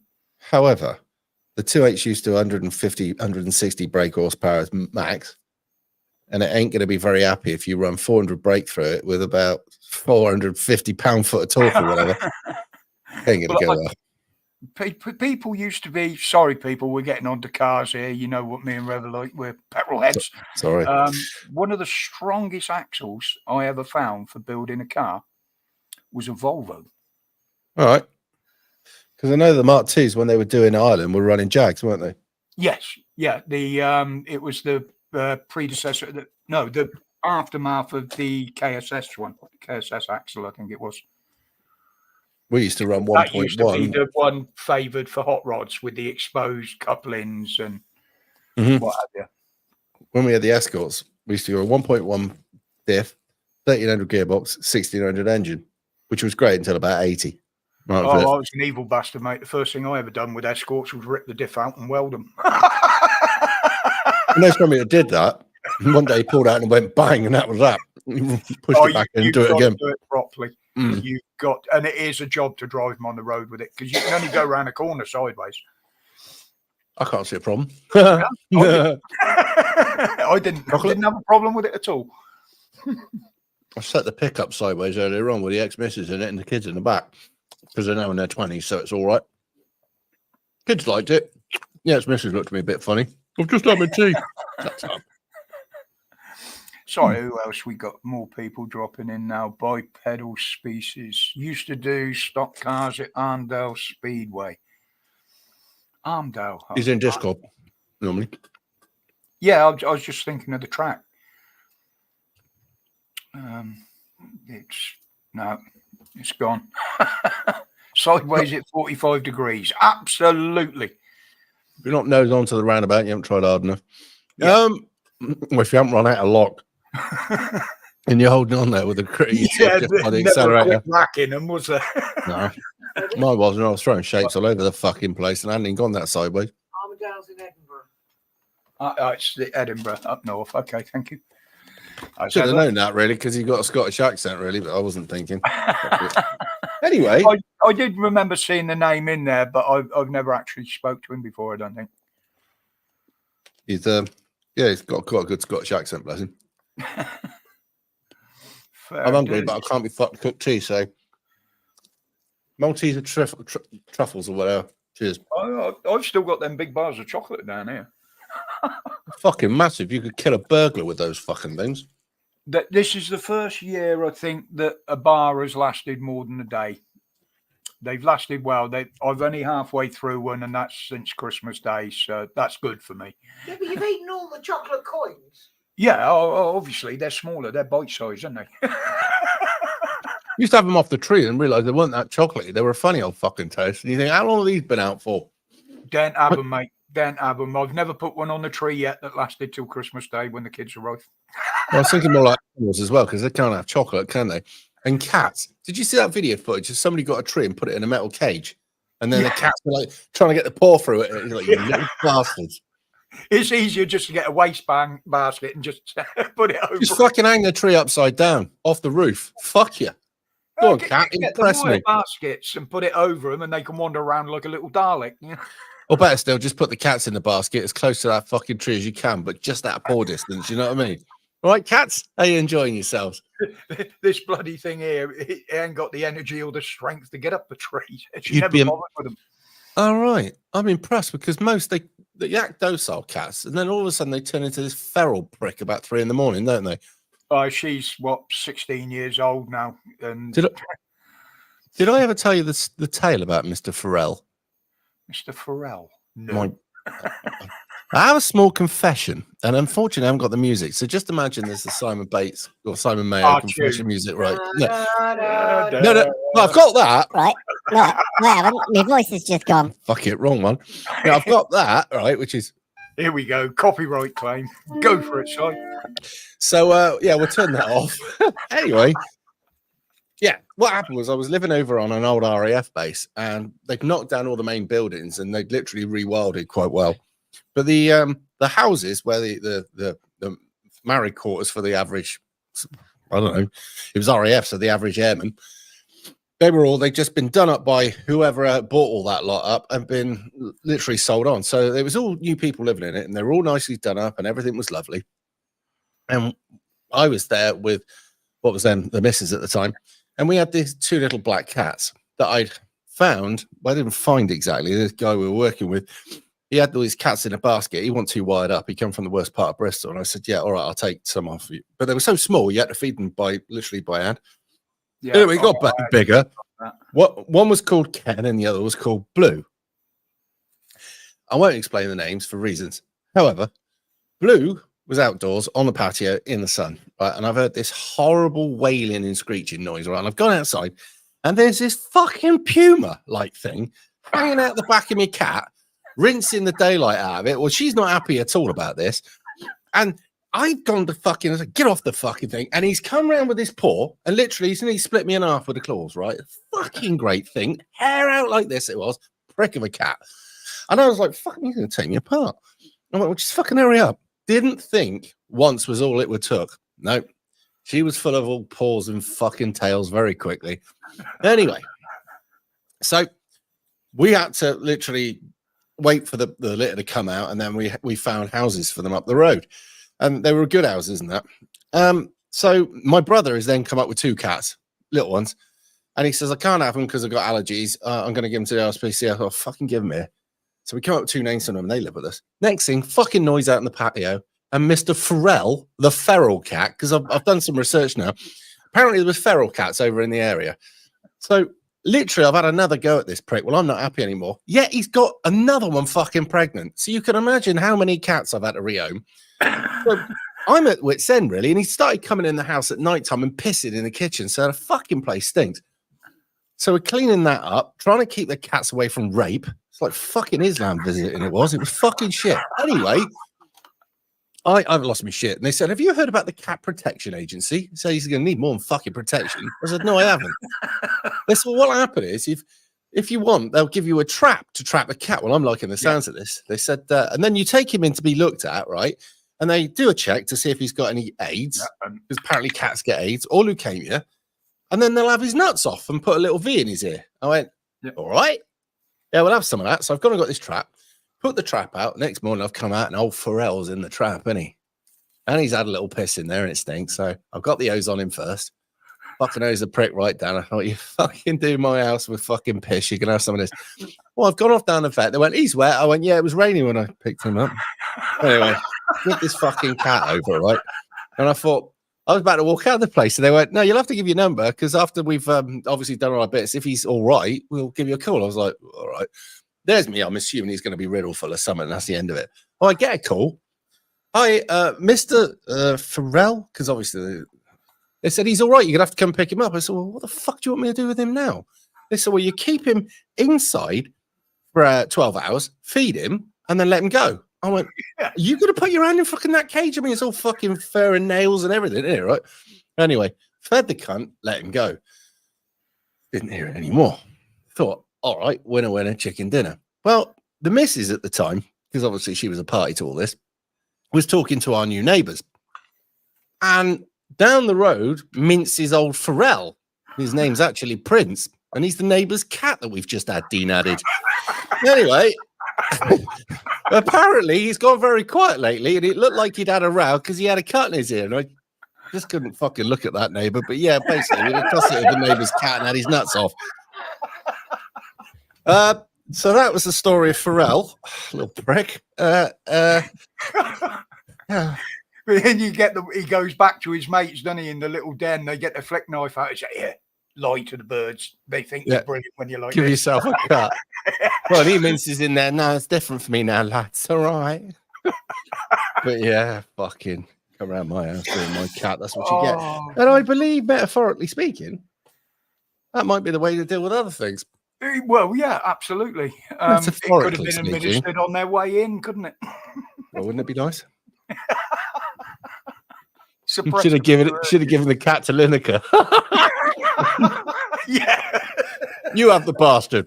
Yeah. Let him piss all over your ass and rape your cats. Oh dear. I was told off by you for using alien. Probably whatever contacts you put it in, High Box. It depends whether it was a bot or a human that picked it up. When you say you put it in alien, what? As in chat or playing the music to alien? Yeah.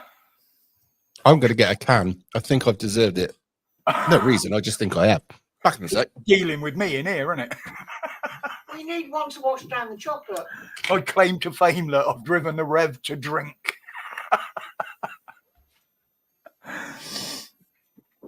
Posh mice.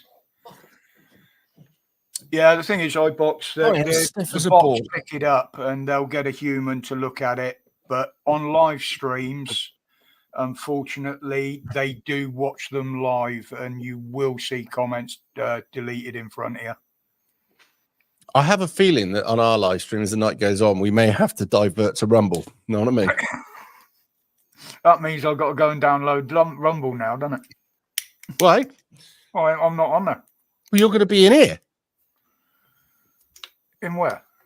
Well, no, not tonight. Why don't you come down here and we're doing a live stream?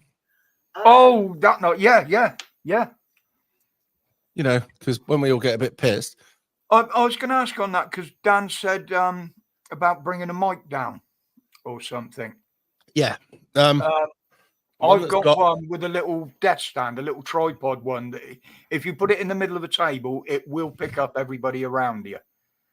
Like, Yeah, that could be useful. The missus can do it, and that's the only one I've got with the 3 pins. Is that called a blue something or other? It's a V8. All right. Called. That may actually work better in here than us all having a. It's only on a mic stand. No, I use a preamp, a phantom power supply, but Pap said you don't need it with the box you plug them into or something. Yeah, you won't need it with this, but I might. It depends. I don't know how many we're 2 down at the moment because Luke's literally just been given a house to move into, so that comes first. So that's Luke and his brother. But if we're only having 4 of us around here, then I don't know how that works. But yeah, it might actually. I'm just still trying to work it out.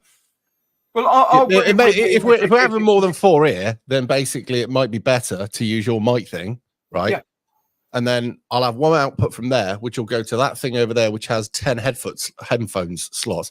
That could work better, right? Yep.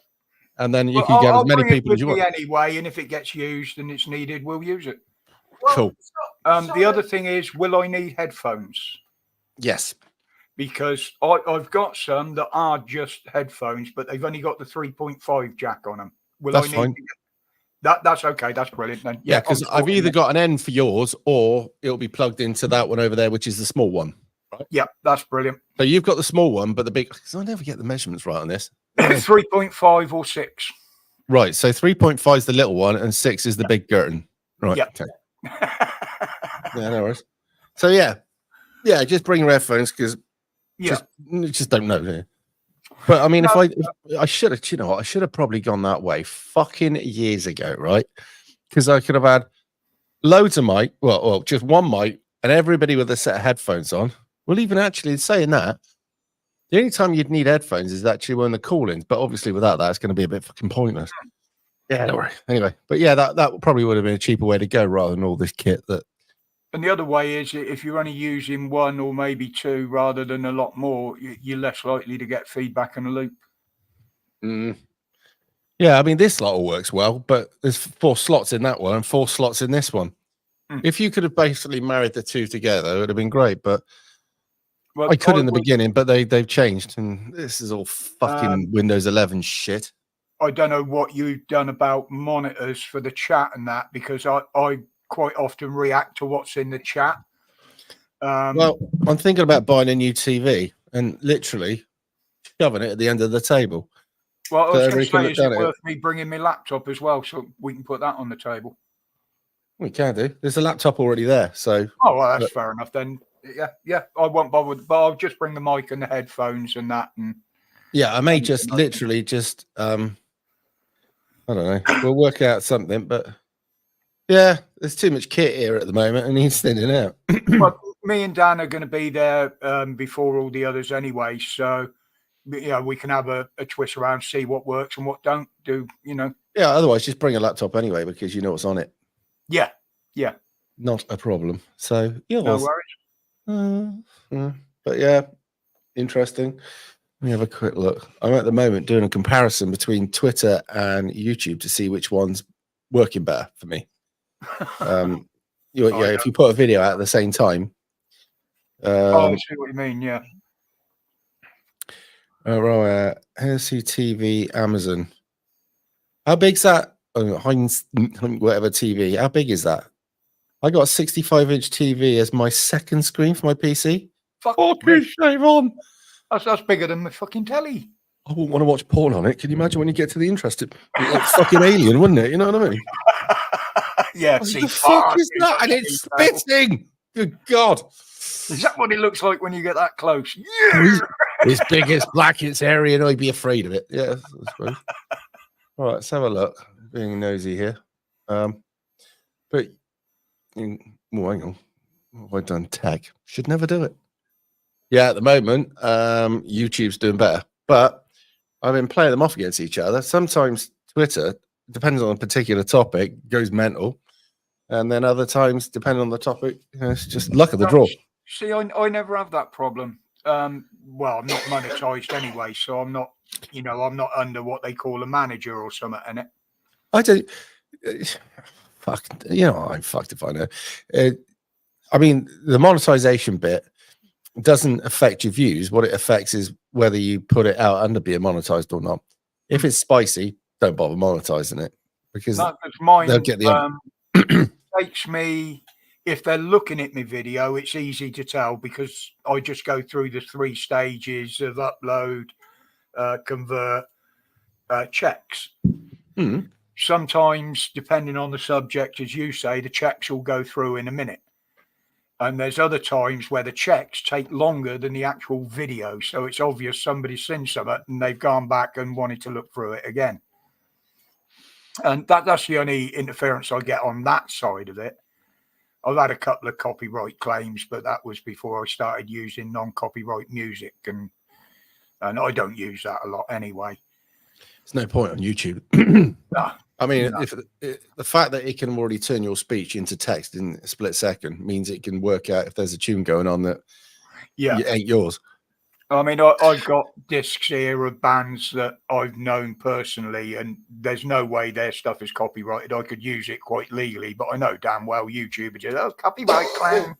You usually find it's a lovely Indian guy sat in the middle of nowhere that's decided that he's going to blag it and pretend it's his. Yeah. You know what? There ain't a lot in it, right? Actually, I'll tell a lie.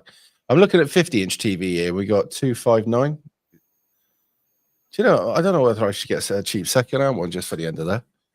Well, if you're only going to use it as a monitor, there's no point buying brand new as long as it does the job, mate. Yeah. I'm quite lucky. I got 2 20-inch in front of me, and then in the room upstairs, Heather's got a couple of odd size monitors. Mine are a matching pair. Thank you, Dan. But I've got a 24-inch one. But I had a lot of problems because with my eyes, one was a widescreen and the other was the old square profile type thing. Yeah. So like when I move pages across, I'm like, where's the other fucking half of that gone? 65-inch LG smart TV, 65 quid. Oh, you don't want one of these smart ones? No. Why not? Oh, I suppose, yeah, you get all free view and stuff on them as well. Well, it ain't just that. Something around here's got to be smart. It ain't fucking me. And mine's sat behind me. Yours is the Oracle, the all-seeing, the all-knowing. What size is that? 55-inch for 60 quid. Samsung. Looks all right. Not that bad. What do you reckon? I'll screen share, show you. Hang on a minute. Let's make sure I'm. It's fucking Gloucester, the young there.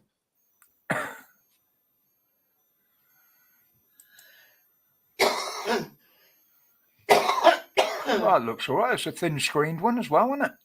Yeah, it's set up the end there, isn't it? Yeah. I've just got to be realistic because the eyesight's not what it was.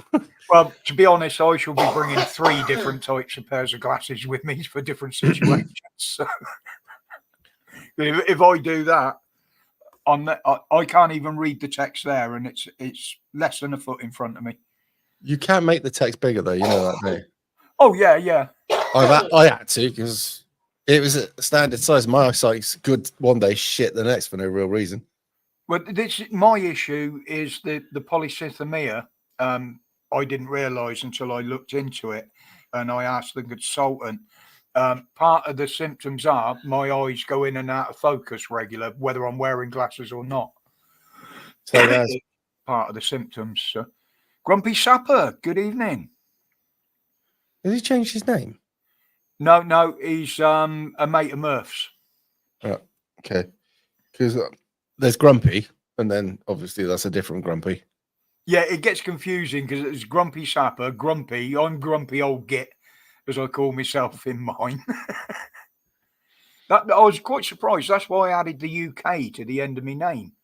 I thought, yeah, it is an unusual Old English name. I know there's some went to America from the family.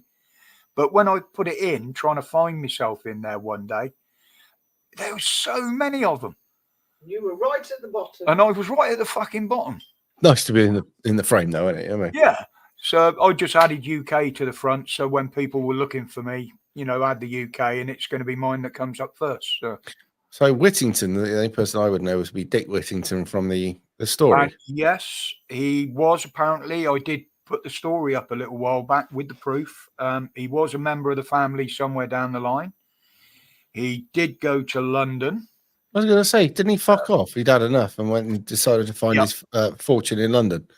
I don't know if I've still got them on here, but I have. There we go. I better move all that out of the way because I'm actually covering up me fucking my StreamYard. I couldn't see it. Right. Where are we? This is what bugs me about this. I'm so slow at doing things. If you take that one, I've got to press share, haven't I? Now that, let's put it. Oh, for crying out loud! What am I doing? That there is the old Whittington Tavern in London through the ages of when Dick Whittington went to London, and the pub was named after. Somebody could go up at it. And if you look around the country, there's whether some are connected. I've been told some are. There's several villages under the name Whittington, and there's also Whittington Barracks, which is just up the road from me here. About a bit then. Yeah, I knew we had family went to America years and years ago before I ever came along. But I've never known who they were, where they went, where they ended up. In fairness, a lot did it back in the day because it was the new world, and you were promised you could get land better and you could make your money and whatever. Yeah. And didn't they literally, as long as you were prepared to steal it off the Indians? Fair well. Yeah, and wasn't it a case of get off the boat and then get press gang straight into fighting for the War of Independence? Yeah, that was a big influx, and a lot of them that ended up over there stayed over there afterwards as well. Same as Canada, you had the French stayed on the French side of their little spat, and Indeed. But yeah, I looked into the family name and the crests and all that sort of thing, and I did trace it back quite a few generations, and it sort of petered out around then. There wasn't a lot before that, but the legend of Dick Whittington is certainly real. I went on that family tree thing. What was it called? What was the one where you basically give your DNA and it ends up probably in the hands of custody? Oh yeah. As I've already been lifted a few times and given my DNA to the police, I really didn't see it was going to be a problem anyway. And I was led to believe that everyone came back. Yeah, the rumor was if you do that, it comes back that you're 2% Jewish, that they were trying to do that to everybody. So he felt some affiliation towards Israel or whatever. Didn't. And mine only came back from a really small amount, just around, obviously, England, Ireland, Scotland, Wales, and some from the Nordic. Let's have a look. A lot of DNA in this country is Nordic. There is trace of Nordic, which would totally make sense, because if you think when Britain started to get populated, when there was still the land bridge between us and Europe, the Norks was the nearest ones to it to come across. That's me. That's my DNA. Yeah.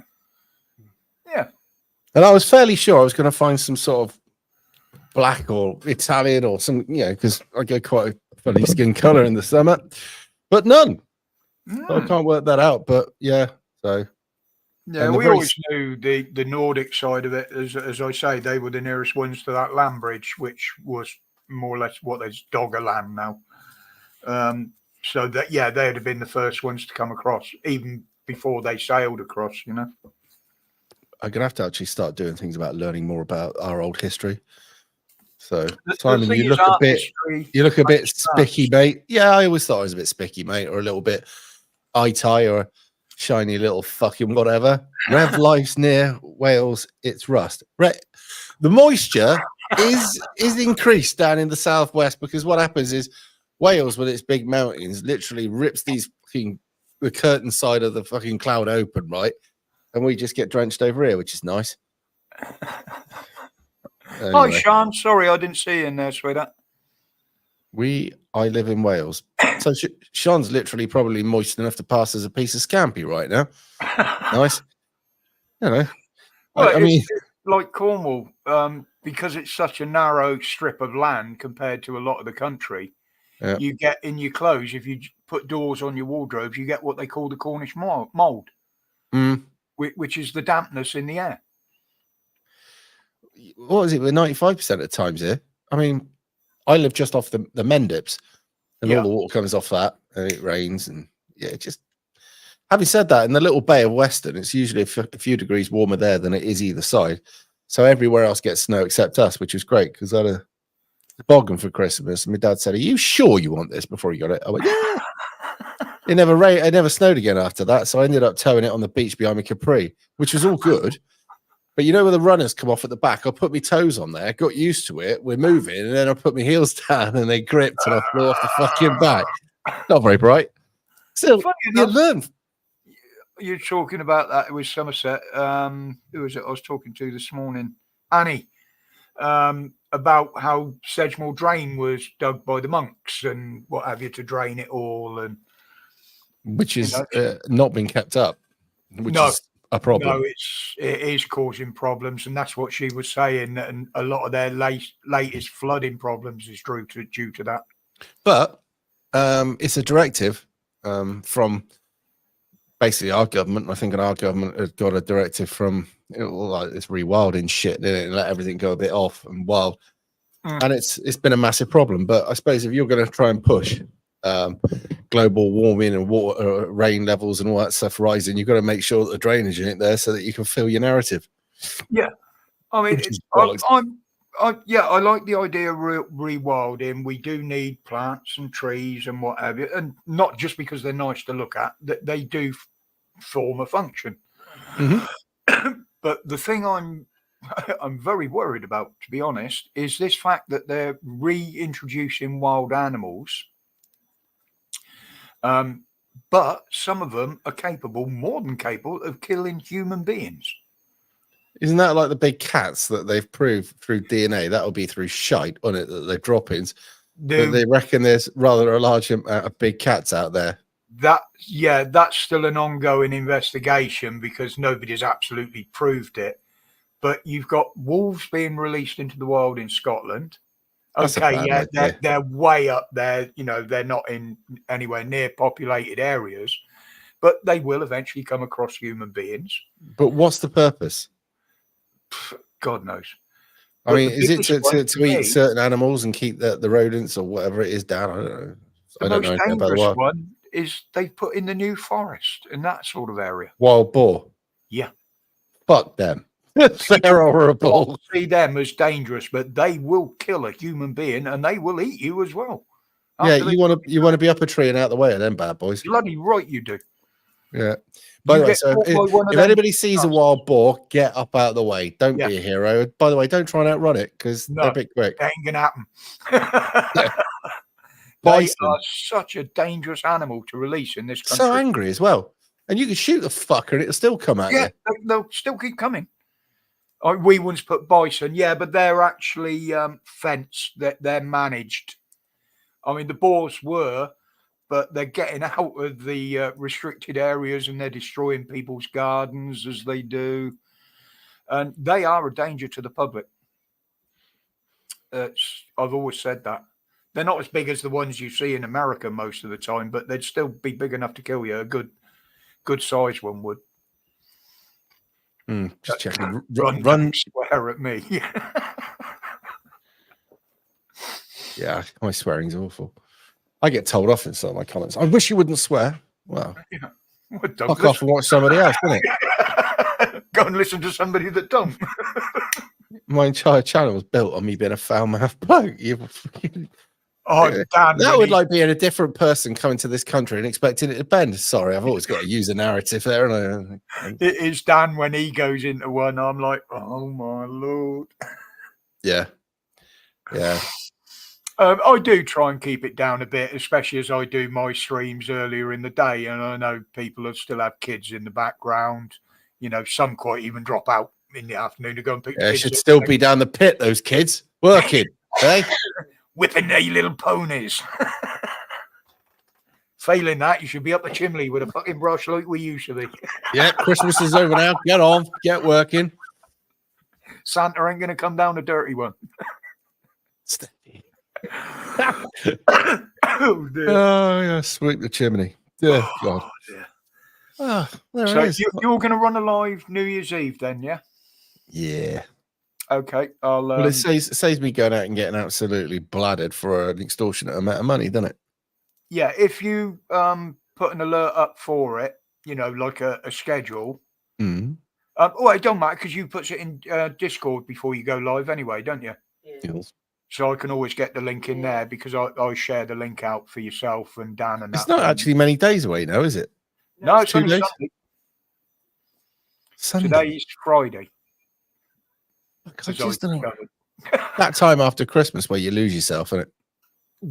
We sat here and had an hour discussion on this last night. What will we do? It was scheduling this live, wasn't it? You said, are you sure it's tomorrow? No. You said, I'm not doing one on Sunday, but I will do one on Friday. And Yeah. I'm like, but that's tomorrow. Why don't you just say tomorrow type of... But I had to put it nicely. So I knew everybody will be going, well, what day is it today? When's Friday? Yeah, I mean, ever since I was a young'un, the moment Christmas is gone, the day, I haven't got a clue where I am. Yeah. So, and it stays like this until about February. So, And believe me, it carries on into old age as well. I always had to be back at work the first working day of the new year. So the second or third, if the first is a weekend, and yada yada yada. Mhm. So yeah, suddenly it's New Year's Eve, and it's like shit. I've got to go to work in a couple of days. Yeah, that's a gutter, isn't it? I mean, I don't know when we're back to work, but I've done a lot of work over Christmas prior to it, so I'll be all right. And there's a bit of money in the bank, so be fine. But Well, yeah, that was the thing I got used to down in Cornwall. So yourself working on the doors, New Year's Eve, Christmas Eve. You're fine Christmas Day, but then Boxing Day, they're the busiest times for the pubs, and they all want the doorman. And your Christmas just doesn't happen. no, I mean, let me think. I think it was only one Christmas I worked on the door, and the rest of it because I did the door work because I had to, not because I wanted to. But there were people that actually enjoyed the social life, got them away, got them out, whatever. Some blokes were a bit, got on with the women a bit, but me, I just not me. That's why I did. In fairness, there was some of the lads had families and that. So I used to say, look, if you're single and you want to work, put your name forward. If you've got a family and you want to work, absolutely fine. But if you've got a family and you decline the work on them nights, I understand. You couldn't do it any fairer than that. The work. I'll be honest, though, the atmosphere in those days was good on the door. Yeah. There were pubs that were bloodbaths, but people went there knowing exactly what they were going to get. Went there because of it. There were people that travelled to Weston for it. Bank holiday weekends as well were just horrendous. There was glass all over the floor, beer all over the floor, beer all over the walls and the roof, people fighting and falling on the floor on the glass. There would be a fight an hour, and the pubs were open from midday until sort of midnight. And it was a lot of kicking. Nuki got a lot better. I mean, first of all, they introduced the cameras, the CCTV. Mm-hmm. Obviously, we didn't have access to them. But Nuki, the doorman, there were several different crews. Mm. We all knew each other well. And then they brought in the radios so we could talk to CCTV, but you could also talk to other doormen down the line. So the CCTV didn't need to get as deeply involved. But if we asked them to follow a group of lads, we'd let another pub down the line know, look, we've just kicked them out of here. They've been up to this. and the CCTV would take over and follow them down through the town and let each pub know as they got near to them, yet them group of lads just walking up to you now, that's the ones we're talking about. Mm-hmm. And it did get a lot better after that. Yeah, when they put the cameras in, the doorman that we knew in some of the pubs that were off their face on steroids and muscle, Yeah. who went there just to hurt people, did calm down. Yeah. Yeah, they didn't want to be seen on camera. And most of them didn't even want to be seen by the inspector when they come round to check your tickets either.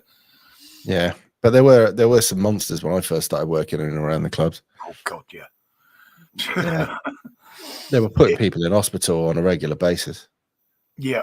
I had one. Well, it was on my behalf, but I told him off for it afterwards because I didn't know it was happening.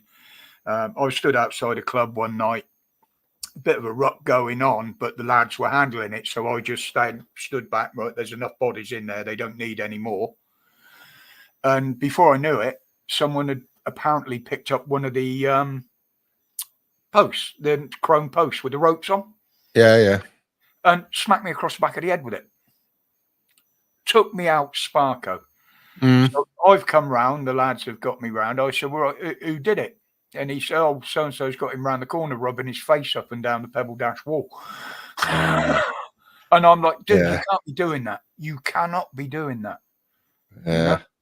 You know? That makes you no better than them. Well, also, it's like being keel hauled. Yeah. And it was opening his face like a cheese grater.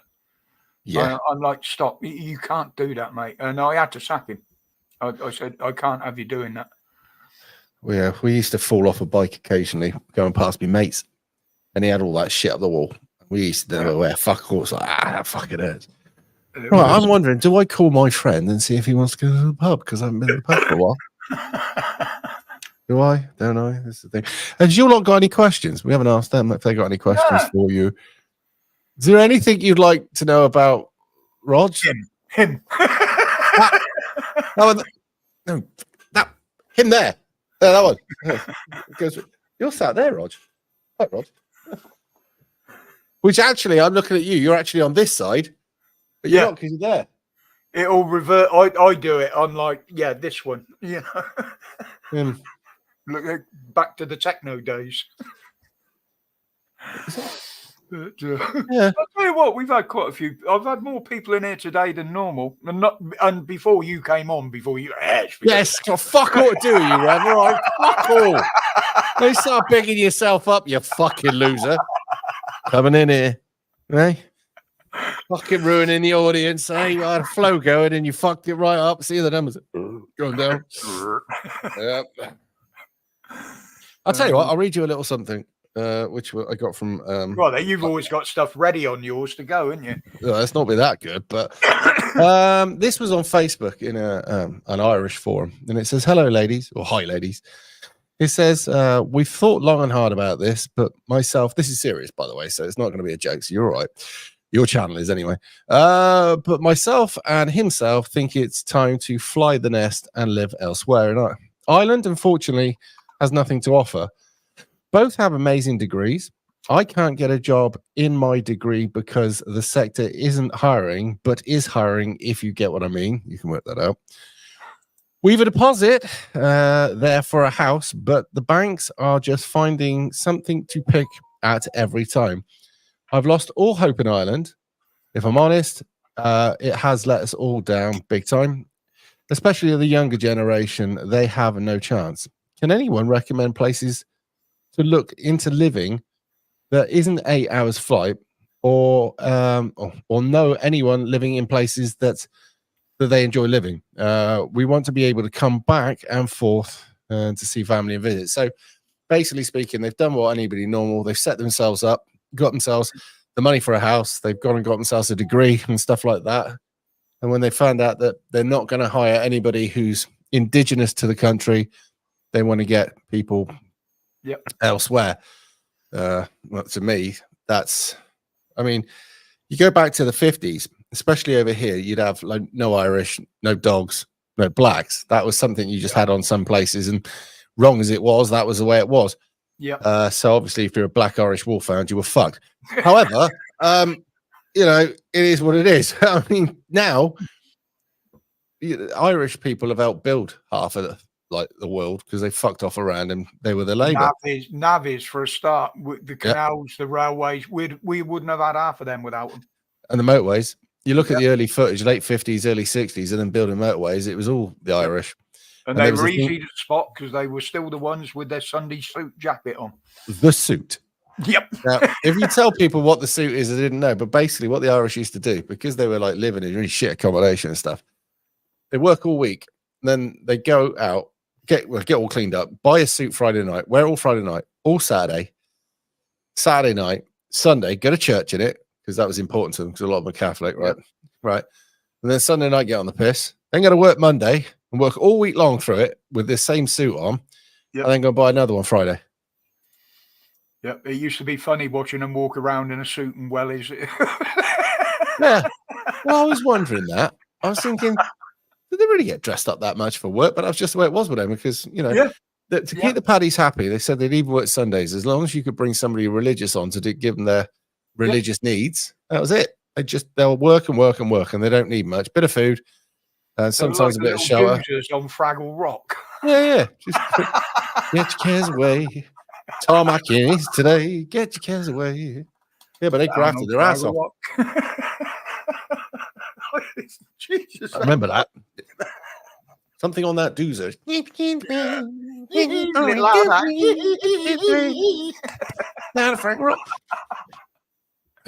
Oh, look, I found a flaggle. So what we got? Oh, God, that's starting my eyes off now. Fucking mental what you remember, isn't it? Not all of it good. So did they get any questions? We didn't look. Let's have a look. Hi, Roger. How did you? Angry. This is why I left the UK and came to UAE. Couldn't get a job. I've built my house in Philippines for when I retire. Found one. If they come to Wales, tell them they need wellies, brollies, and raincoats. Is that the Fraggles or the Irish? Just asking for a friend. I have no intention to move back to UK. Okay. I'm placing the I can understand Grumpy Sapper not wanting to come back. Now Murph's moved back over here.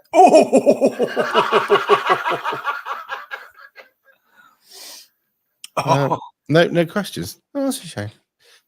Anyways, all right. Well, I'm gonna jump off and leave you to your.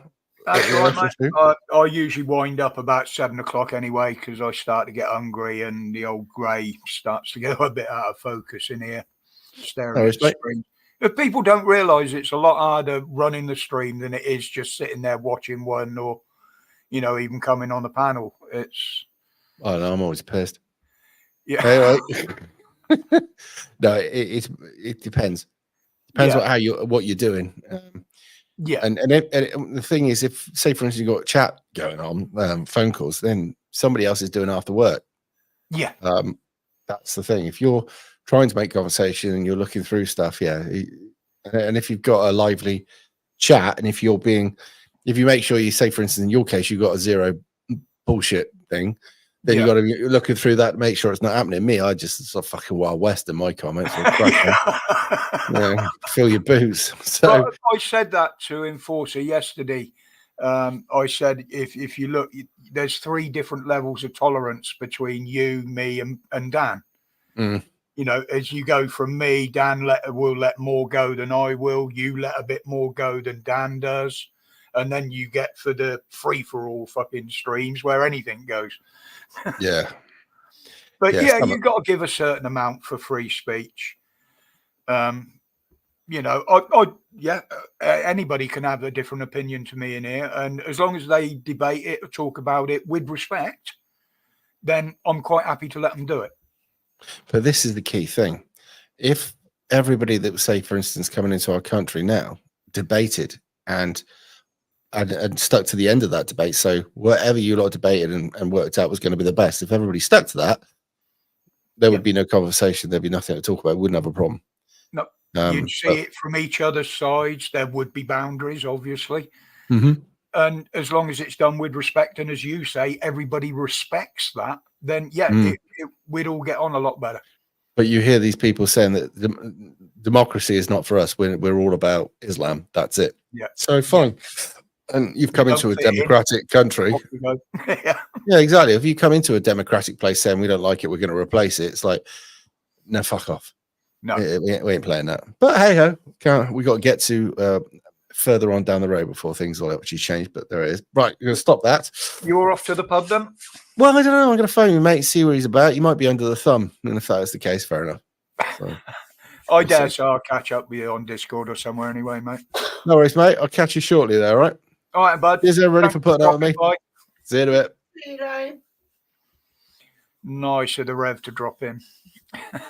For those that don't know, he's going to be running a stream on the 13th of January with us all around the table down there, like he did with the last one. There'd be different people there from the last one. Me and Dan are going to be there, barring any issues between now and then. I can't remember who else. Alan Allen will be there, and a few others. So there'll be links out for that nearer the time. Oh, pardon me. But yeah, that's been a nice stream today. Everybody's seemed to be enjoying themselves, or those that have joined in anyway. We'll probably lose a few now. Rev's gone. I dare say some of his came over. Couple of new names. Couple of new names. Hopefully that's just because they're working. Yeah, well, or doing something pleasant. And I do believe that today as well, especially, most people are still going to be on holiday. Where my normal streams, there are people still at work. And again, there's people that have gone to go away for Christmas. Yeah. So. But no, those numbers. Need another couple, and you'll hit 50 watching now. Yeah, you're on 48. I still haven't refreshed to see how many likes we got. I don't normally look at the numbers, to be honest. Last time I refreshed, it went up to 37. I got 38 in there now. No, I must remember to put it back in live chat this time. Otherwise, I'm going to be bollocks again. That's what I hate about it. Yeah, that's what I say. 49 watching. Come on, let's get the magic 50. Somebody else start watching. Nice to see the subs starting to grow a little bit again as well. Oh no, I've made somebody leave now. My witchcraft is all screwed up. Oh, that's all right. People come and go. I'm going to get a drink. That'd be the people that are looking towards having some food and dinner's ready. Do you want another candle or are you okay? Hey. I'm getting myself a drink. I'm fine for a minute. I'm only be going another quarter of an hour or so. That's okay. I'm thirsty. I'm not waiting. Did it go? I didn't notice that, Stuart. I didn't realise it had gone up to there. Yeah, I went to 49. But no, I do the same. If Rev's in a stream and I go in and have a chat and that, and yeah, as soon as he leaves, I leave. People do it. It's what social media is. I mean, same as with that number and the number that are people are active in the chat. There's as many people watching in the background as there is actually taking part in it. As long as they're not disrupting anything. I know people do it all the time. They openly tell me they do it. Some of them are even friends of mine. So I don't have a problem with that as long as they're not disrupting anything. Grumpy, apparently he was flying back to England over Christmas. Christmas Day and Boxing Day. That was the last I'd heard from him. Flying to Manchester.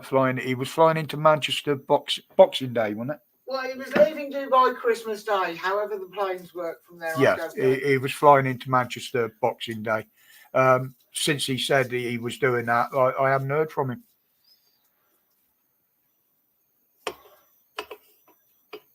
Yeah, Stuart, the YouTube here for me here, they catch up when they feel like it. To be honest, it's the same as subscriber numbers and viewing numbers. They're messing around with them all the time. At one point, I was absolutely convinced it was one in, one out, and that's what they were doing. it has been since explained to me that once you get above a certain number of subscribers, whether it does with the low amount that I've got anyway compared to most, they start adding them in blocks. Like, first of all, they'll start adding them in blocks of 10. Once 10 have subscribed, they'll add them. And then that figure goes up to, according to how many join the channel. Whether that still works or not, I don't know. But my counter moves accordingly. Yeah, mine never do, Stuart. I've known literally from the first couple of months when I started with the channel that YouTube were pissing around in here. In fact, I think on my first ever video, I had comments being removed. and there wasn't nowhere near the amount of censorship we got now. Unfortunately, all us creators, especially the ones that do the videos like me, we have had to modify what we do quite a bit and how we put it, unfortunately. We don't like doing it. Don't agree to do it, but it's a case of if we want to stay on here getting some kind of word out, it's comply or you're gone, your history, and you have to start looking at other avenues then. So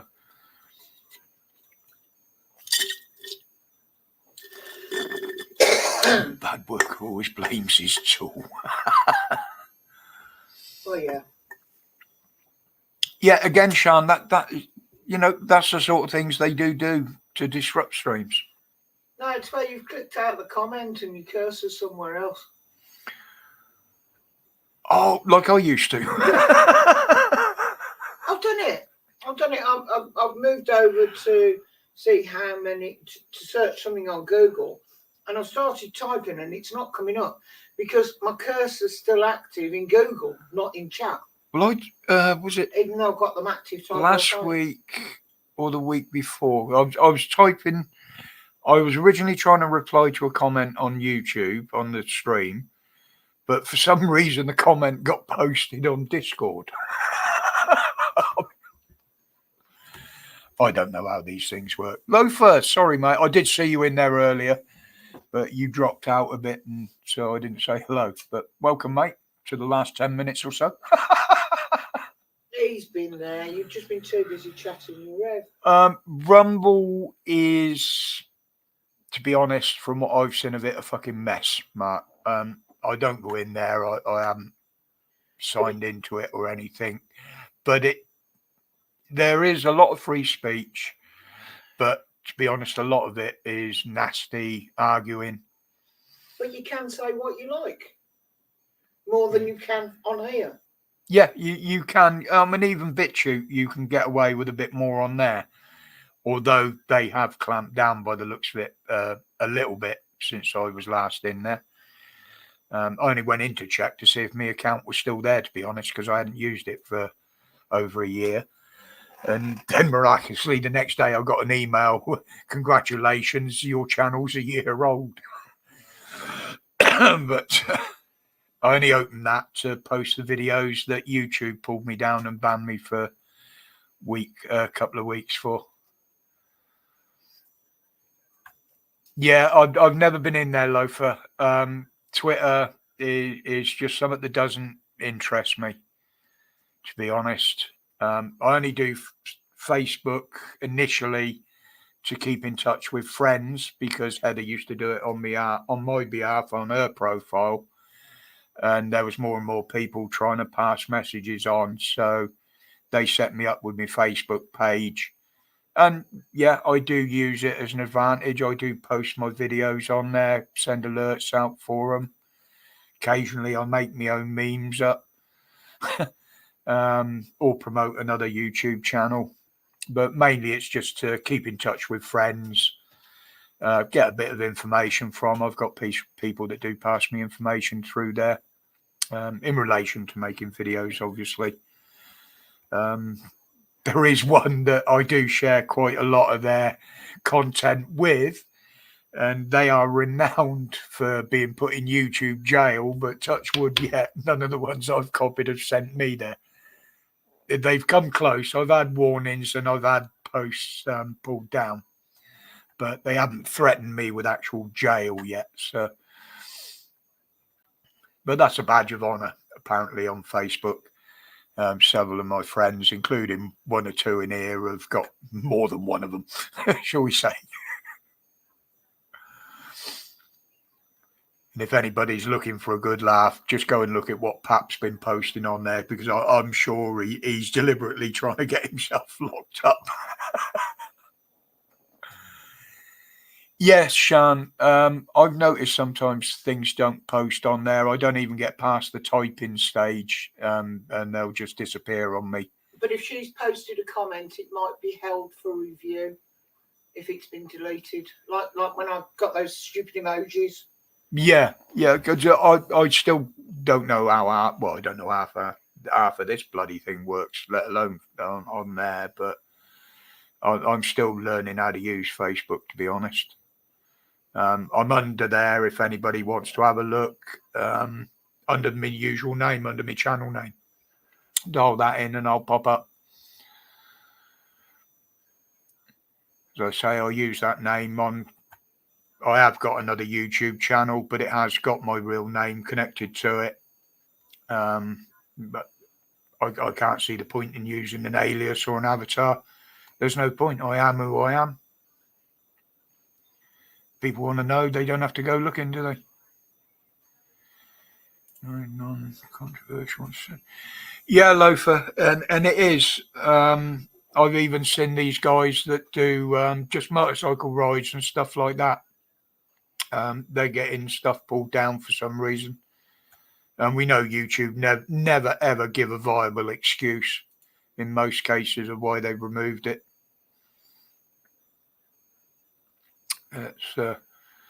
It's a fact of life, and it is only going to get worse, I'm afraid. There's no beating around the bush with it. We know it. The things are there. They're law. Most of them just haven't been implemented yet. But it does look like they're slowly creeping in. And sadly, as I've said before, it's the government have passed the laws, made all the recommendations, but Ofcom are the ones that seem to ultimately have the power to implement it. So they're going to be the ones that are threatening these platforms with very big fines if they don't comply. Most of them could probably absorb the fines piece of piss, but they won't, because they like the power of the censorship as well. As I said, the new online safety bill, only about 20% of that was to do with defending kids, looking after kids, keeping them safe, and women as well, because they do bear quite a bit of brunt of abuse on there. But the majority of it was designed at just total censorship of the platforms. Good afternoon, Chris. Yeah. You can come in, buddy. You haven't done nothing wrong in here, as far as I know. I'm sure someone would have done something about it if you had. But we're only going to be going for another 10 minutes or so. I normally finish at 7. And that gives people time to have a bit of lunch, get in from work, settle in before the guys that do their evening streaming. Everybody's welcome until they prove they're not. Anybody's welcome until they prove themselves to be a dick, and I don't play favourites. It's zero tolerance. Doesn't matter who it is, they're gone. Simple as. Act with respect, and that's all we ask. Doesn't matter whether you've got different opinions to us, as long as you put them respectfully, there's no arguing. But today, and well, most of the streams, we try and just keep them just fun. We do talk about serious subjects, but we try and have a bit of fun along the way. I was going to say, we have a laugh as well. Oh, yeah. And when you got people like Dan and the Rev dropping in, I mean, they're good guys to bounce off of. We bounce off of each other quite well, the three of us. And that's one of the reasons I'm looking forward to this weekend down there, because I think we're going to have quite a blast off of camera as well as on it, to be honest. We've all got wicked senses of humour. And I'll be honest, Sean, that's why we like everyone that comes in. Yeah. Because you're not, well, there might be one or two out there that are pretending to be something but they're not. But the majority are the same wherever they go. They are their true selves. They have a laugh and a joke. They tell it like it is.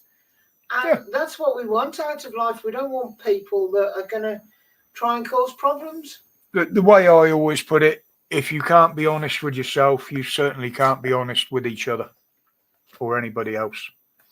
Still don't trust that Moo bloke, though. Oh, yeah, he's a right dodgy character, that Moo guy. You know, he goes round in disguise as well. He tries to look like a priest. You've got to be very careful of him. Sorry, Moo.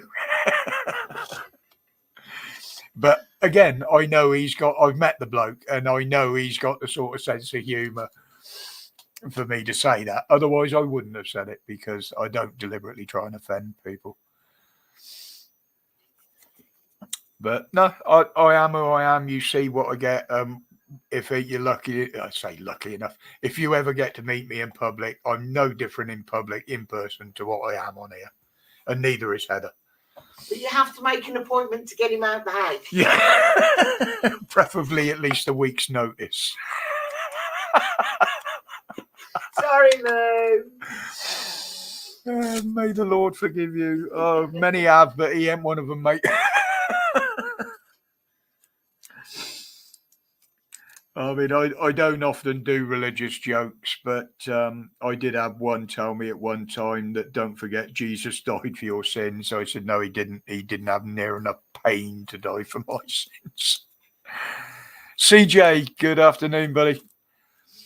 Yeah, sorry about that. Anybody that's out there religious, please don't take offense to that. But it's something I've come out with years ago, quite often. Only one of them, Moo. How many aloft have I got?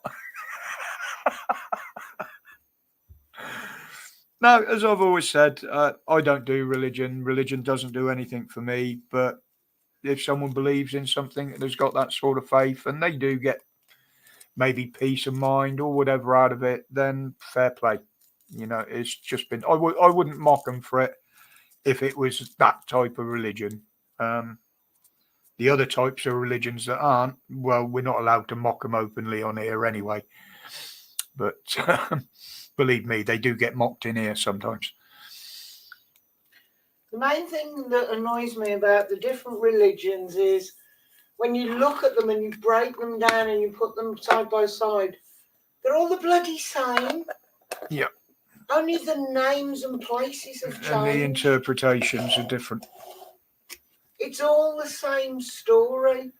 And it's, to me, there's that many religions out there. If I had to go and make a choice in my frame of mind, I wouldn't be able to choose one because there's too many out there and too much conflicting information for me to actually have trust in one.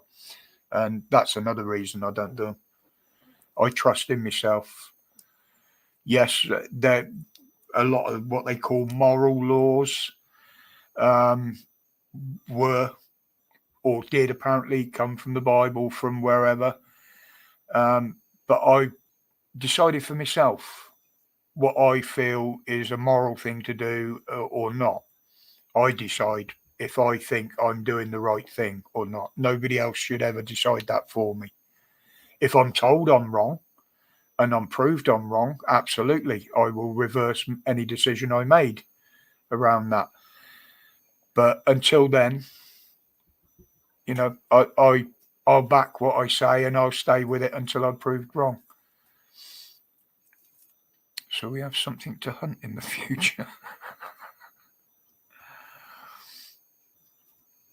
Yeah, I want. There are people that in my family that are religious. My mother, in particular, she was religious, although she wasn't a churchgoer.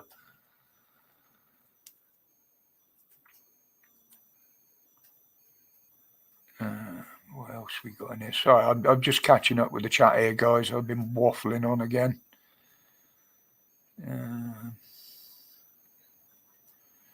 CJ, the most arrested order. I did see something else there.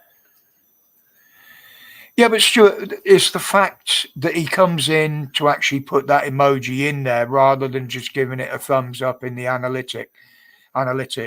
That does actually boost it as well because they class that as a comment. And Mickey Mouse does it occasionally if he's got something to say, same as Moo. You know, they'll put it in, but other than that, a thumbs up. I'm more than happy with that because it tells me that they've watched the video. The thumbs up tells me they agree with most of it. And that's what it's about. Is you don't have to agree with me. I never force anybody to agree with me. Not unless I got them by the throat, anyway. But we're all entitled to our opinions. Absolutely. Every single one of us is entitled to our own opinion, and that is something they can't take away from us. We might not be allowed to voice it, but we're certainly entitled to have it. Yep, that's the same as me, Chris. Weddings and funerals. And they have to be a very close friend for me to even turn out for them. I got no choice next year because it's Heather's daughter. So I've got to be there and I've got to be in my suit. So look out for pictures of that. Oh, yeah, and a waistcoat, apparently, which I didn't know about. Purple, apparently.